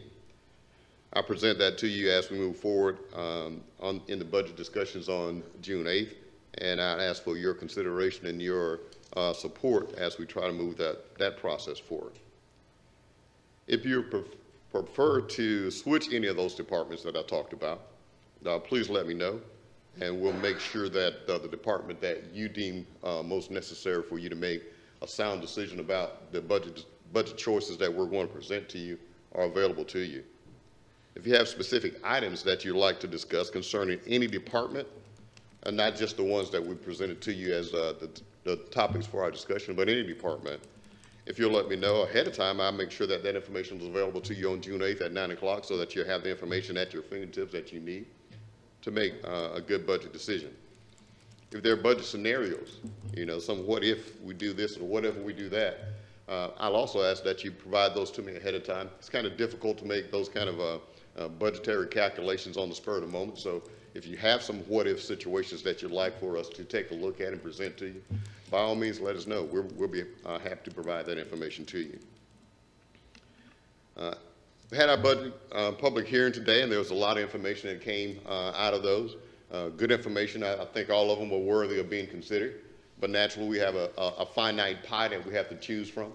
So as you make your determinations about how you want to, or if you want to, participate in any of those things that were brought before you, the only thing I would ask that you make sure that we consider is there were some things brought about some funding that is potentially in the future Unfortunately, we can't budget for potential funding. We have to budget for the funding that we know is allocated at the time. Absolutely, we would love for all those things to happen, but just in case it doesn't happen, we can't stake a large portion of our budget on what may happen. We can make adjustment if it happened, but we cannot budget for it if it should happen. Once the workshop is concluded, Derek and I, along with his team, will work with all of the departments that may be affected by our budget discussions. We'll distribute the effects of that or any of those modifications to you as quickly as we can, so that by the time we come back together on June 15th, you have that information available to you. We've had an opportunity to spend some time with it, and we can have further budget discussions at that time. After the June 15th meeting, the last opportunity to make any adjustments would be probably that June 15th meeting, because we have to come back together on June 22nd to make a budget decision. And I'll be presenting a final budget to you at that time with those modifications that you've asked for, and asking for you to approve the budget as we move into our new fiscal year. Is there any questions that you have about that whole process that I may be able to entertain this morning? Thank you, Mr. Carter. Any questions? Ms. Howard? Mr. Carter, can you give me did you say it was 4 that we would entertain next Tuesday? I got police department, the fire department, recreation, and code. And what was the 5th one? Utility operations. That's kind of a conglomeration of what was used to be water, gas, and light. So we'll bring that group before you if you have any questions about their process. Okay, those that's going to come forward, is it possible, which I know it is, that each one of these departments to come before us, can we have like the dollar amount or projection that the money that was unspent that will go back into the general fund? You want the actual budget for this year? No, like when these departments come, that the money that they did not spend that will go back into the general fund, will they be able to walk us through that procedure? I'm not quite understanding the question, sir. I'm sorry. Say it one more time. Okay. Just like they say the police department, let's say that what was projected last year and the money that he did not use in 2021 budget, that the funds that will go back into the general fund. We can try to make a projection of A that, projection, right. But realize that this fiscal year is not over yet. So as the fiscal year close out, we can try to project what that will be, but I can't guarantee you that until the year closes out. Okay, if we can just project it, that would be sufficient. Okay. Thank you. Mayor Pro Tem? No question. Commissioner Fletcher? No questions. Mr. Warrington? No questions. Just look forward to our deep dive discussions on Tuesday. Thank you, sir. Commissioner Langstaff? No discussion. Ms. Young?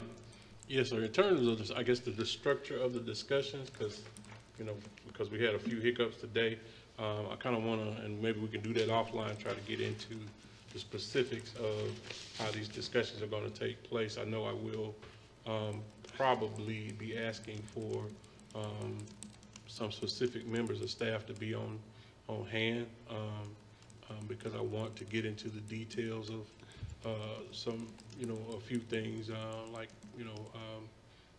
youth sports, recreation, and kind of what we're actually doing for that, and kind of just, frame some of the discussion with that input. But I'll provide some questions. I know the mayor asked for Mr. Hill to be available as well. So, like I said, I'm just trying to, I think we probably need to figure out kind of exactly what we're doing as far as the framework of the discussions on next Tuesday. We will publish an agenda based on the information I get back from you guys. So what I wanted to do first was make sure I got the information from you so we can propose an agenda. Mm-hmm. Once I get that information, we will propose an agenda to you of how that day will flow. Okay. Again, if you have specific things that you want to know about, specific people that you want to speak to, please let me know ahead of time so we can make sure that they're available to you at the meeting. Okay, will do. And then I guess as far as, and we can discuss it some more in terms of the how, I guess I have a different philosophy in terms of how, we budget things. I know we don't know exactly what we're going to have, but I think there has always been a mindset that we do look at potential funding, and we do make decisions on the basis of potential funding. That's why we have, lobbyist help. That's why we have, different other people that kind of advise us that you can look forward to this, or you can look forward to that, or this probably will happen. And we do make decisions on that type of information. So I would just say that, we just need to kind of keep our eyes on, all of it, the upcoming legislation, the guidance from all funding sources that may come about to help us make a decision on June the 22nd. We'd love to get any money that we can. However, when we're making this final budget, it's going to be difficult to say, okay, we're going to allocate $20 million to a bill that haven't passed yet. That is what I'm saying. Well, it's been done in the past. That's all I'm saying. But we can have a discussion. All right. Thank you. Yes, sir. Mr. Carter, just getting back to that meeting you and I had with Commissioner Nunn, he acknowledged that the state was trying to use that term, unpack the whole American Rescue Plan. Yes, sir. One thing that hit me with Mr. Hill speaking today, that possibly the money that we intend to use for the sewer upgrades doesn't exhaust all the available funding, all the funding that's available to the city. Correct. That's why I hope we can make our agenda so that if he is available, he can speak to us, as long as it takes him to get through his full presentation. All right, we'll make time for that. You've already invited him, so we'll make sure that that's available. Okay, at 9 o'clock next Tuesday. But also, and that's again just the magnitude and complexity of this thing. But our consultants in DC, I would hope at some point in time in the near future, they're going to give us a kind of a Cliff Notes version of the bill and also what's available to the city. Right, we can ask for those. This is always developing, and I'm not sure that everybody really understands what that full process is going to be. Some of those monies, like the money that we've got, has already been made available. There's still money in the pipe that we don't know how that's going to shake out. So as we become more knowledgeable about it, as our advisors become more knowledgeable about it, we'll make sure that we share this information and get some information to you as well. With that, thank you, Mr. Carter. Mr. Mayor, since we start, I guess, are we still discussing the budget discussions, or is it just going to be the city manager presenting and then we want to end? Well, certainly if you have something you want to interject. And that's good that he's still here, but in terms of the American Rescue Plan, I think we should make it clear that this money has a priority of helping us recover from COVID. We know we were devastated like no other, region or area rivaling in the world per capita as far as its effect on our community. And I look at this money and it's no different than any disaster money that came after the flood, that came after the hurricane, that came after the storms. If we're going to utilize this money, it's just like as if buildings were blown down and we had to repair those buildings. It's just as if, an earthquake hit in California and they would use that money to retrofit buildings to make them earthquake proof. We experienced nothing short of a disaster here in Albany. So I think it's imperative of us to look at this money as disaster recovery. But that's disaster recovery in terms of our citizens. That's disaster recovery in terms of building up our communities to make us better and whole again, health-wise, and also so we can continue to make a better quality of life, because that's where we see most of our suffering through this pandemic is through people who experience extreme poverty, hunger, poor health conditions, and things like that. That's what the pandemic made so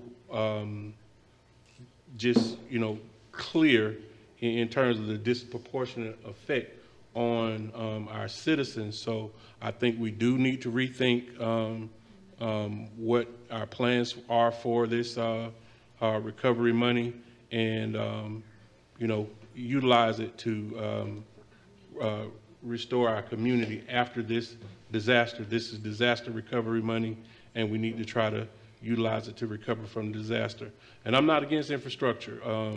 I know we need to do this. This is like we said, this is a can that's been kicked down the road for many, many years. We also have a fund that we've been charging citizens on our on their utility bills.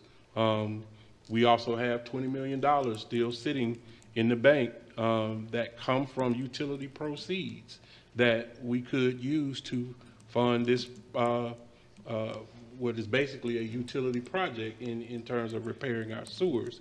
So there's different ways to do different things, but I think we need to set our priorities in check in the spirit that the Biden administration has talked about that this money is for, and utilize it for that. If we look at the language, it mentions economic recovery. It mentions recovery for communities of color. It mentions recovery for poverty-stricken communities, and that all of that comes before talking about sewer and water concerns in the language. If you look it up on the Treasury Department, but I hope we will take that mindset into the discussions as well.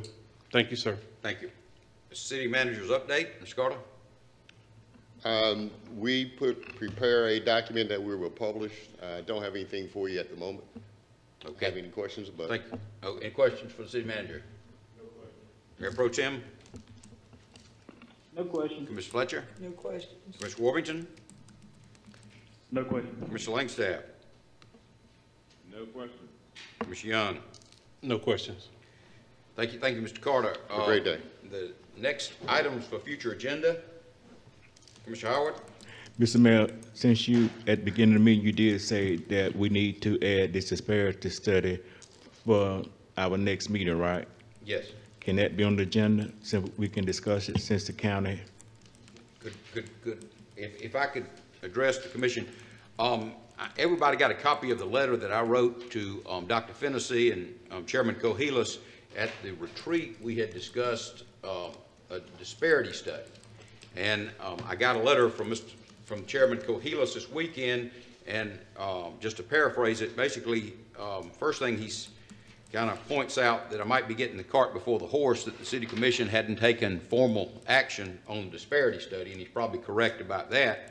So what I would request is that Ms. Fields or someone else give us a presentation on the process of obtaining a firm to conduct the study so that we can address it like any other agenda item, and then we take a vote on it. I'll be glad to share this letter, but then also the chairman goes on to say that in the event the city does make that decision and goes forward, the county's contribution should be basically proportional to what the county's expenditures on government projects are. I think that's certainly reasonable, and also to gauge the school board's interest in participating. So if we could put that on the agenda, would that be okay, Mr. Carter? Okay. Anything else, Commissioner Howard? That's it. Mayor Pro Tem? Nothing else at this time? Commissioner Fletcher? Nothing. Commissioner Warmington? Nothing else. Commissioner Langstaff? Nothing else. Commissioner Young? Yes, sir. I'd like to kind of maybe enter into a discussion of, I guess, the process of, I know since we've changed from city managers, is how, I don't know if anything's changed, Mr. City Manager, in terms of how we do our agenda, because like I said, it was kind of confusing.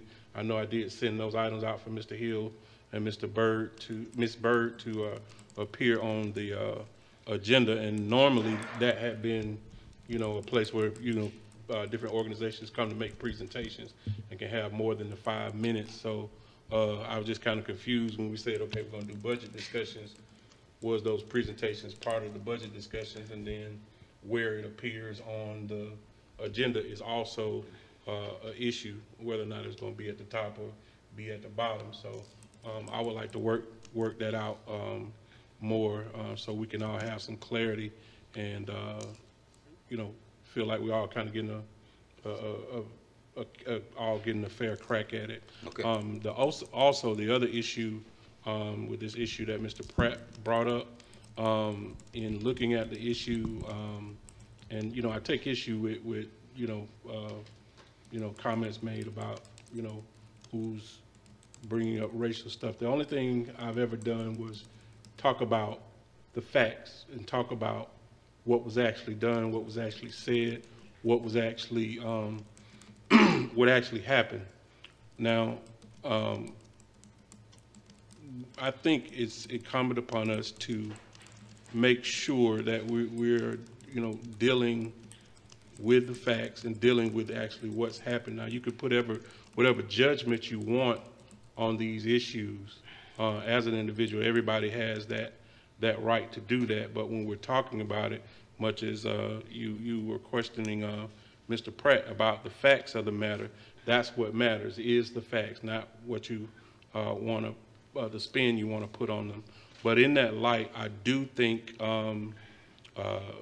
we do have a serious issue, and I think it's a personnel issue that we need to discuss in terms of what happened, because I'll admit, when Mr. Pratt first addressed it, and this was last year, and I think I even said it maybe in the media that, I think it was just a miscommunication. I don't know what happened, why you didn't make it, and I know I've had some discussions with the city clerk, but in light of what Mr. Pratt has presented in terms of the emails that were exchanged, I think we do need to probably discuss that, and I think that's probably more appropriate to do in an executive session.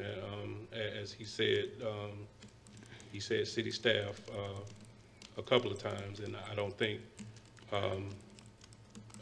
think that's something we need to kind of take lightly. But I would rather possibly discuss that in an executive session. I don't know, but as far as I want to speak to this, these three individuals, Mr. Hill, Ms. Bird, and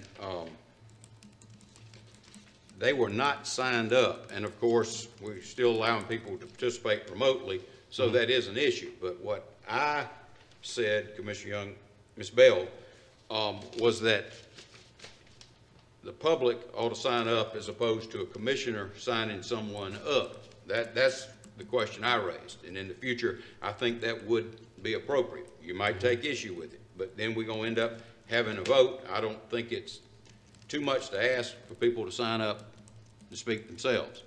And as far as people speaking to the commission, the point of the matter is we started at 8:30 and it was 10:30 before we got on today's business, because the public was allowed to speak.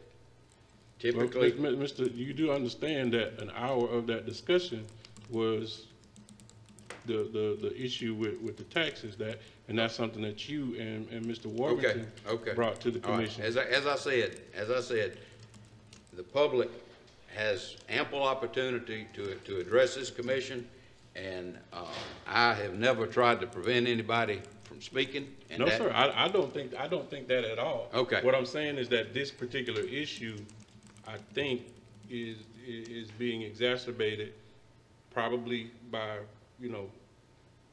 procedure, and then probably by a personnel issue. So like I said, I think it just needs to be investigated a little bit more by us and discussed. Guess we just get some direction from Mr. Davis, proper way to proceed with that if we want to find out exactly what happened, whether it's a memorandum or an executive session, however. But next Any other business to come before the commission this morning? Mr. Mayor, Yes, sir. can I ask Mr. Carter a question? Yes, sir. Mr. Carter, can you send code enforcement back to the Roses Shopping Center? I got numerous calls last week and week before last that the store is open, but the HVAC is not working in the store and the employees are working in some unhealthy and unreasonable working condition, that the air conditioner is not working, but and the store is extremely hot. So can Mr. Norman go out there and check it out this afternoon? Let me speak with the city attorney first. I'm not quite sure what our legal obligations are there, but I want to, if we do have some, absolutely. But I want to make sure that we're doing things legally before. Mr. Attorney, will we be in order if he sends someone out to Roses since the air conditioner is not working and they got the store open? Initial reaction is that could be a safety problem. If you want to call me later, we'll discuss it. Thank you. Okay, thank you. Mayor Pro Tem, any other business to come before the commission? Nothing further. Commissioner Fletcher? Commissioner Warmington? Nothing else. Commissioner Langstaff? Nothing else. Commissioner Young? Nothing else. With that, we are adjourned.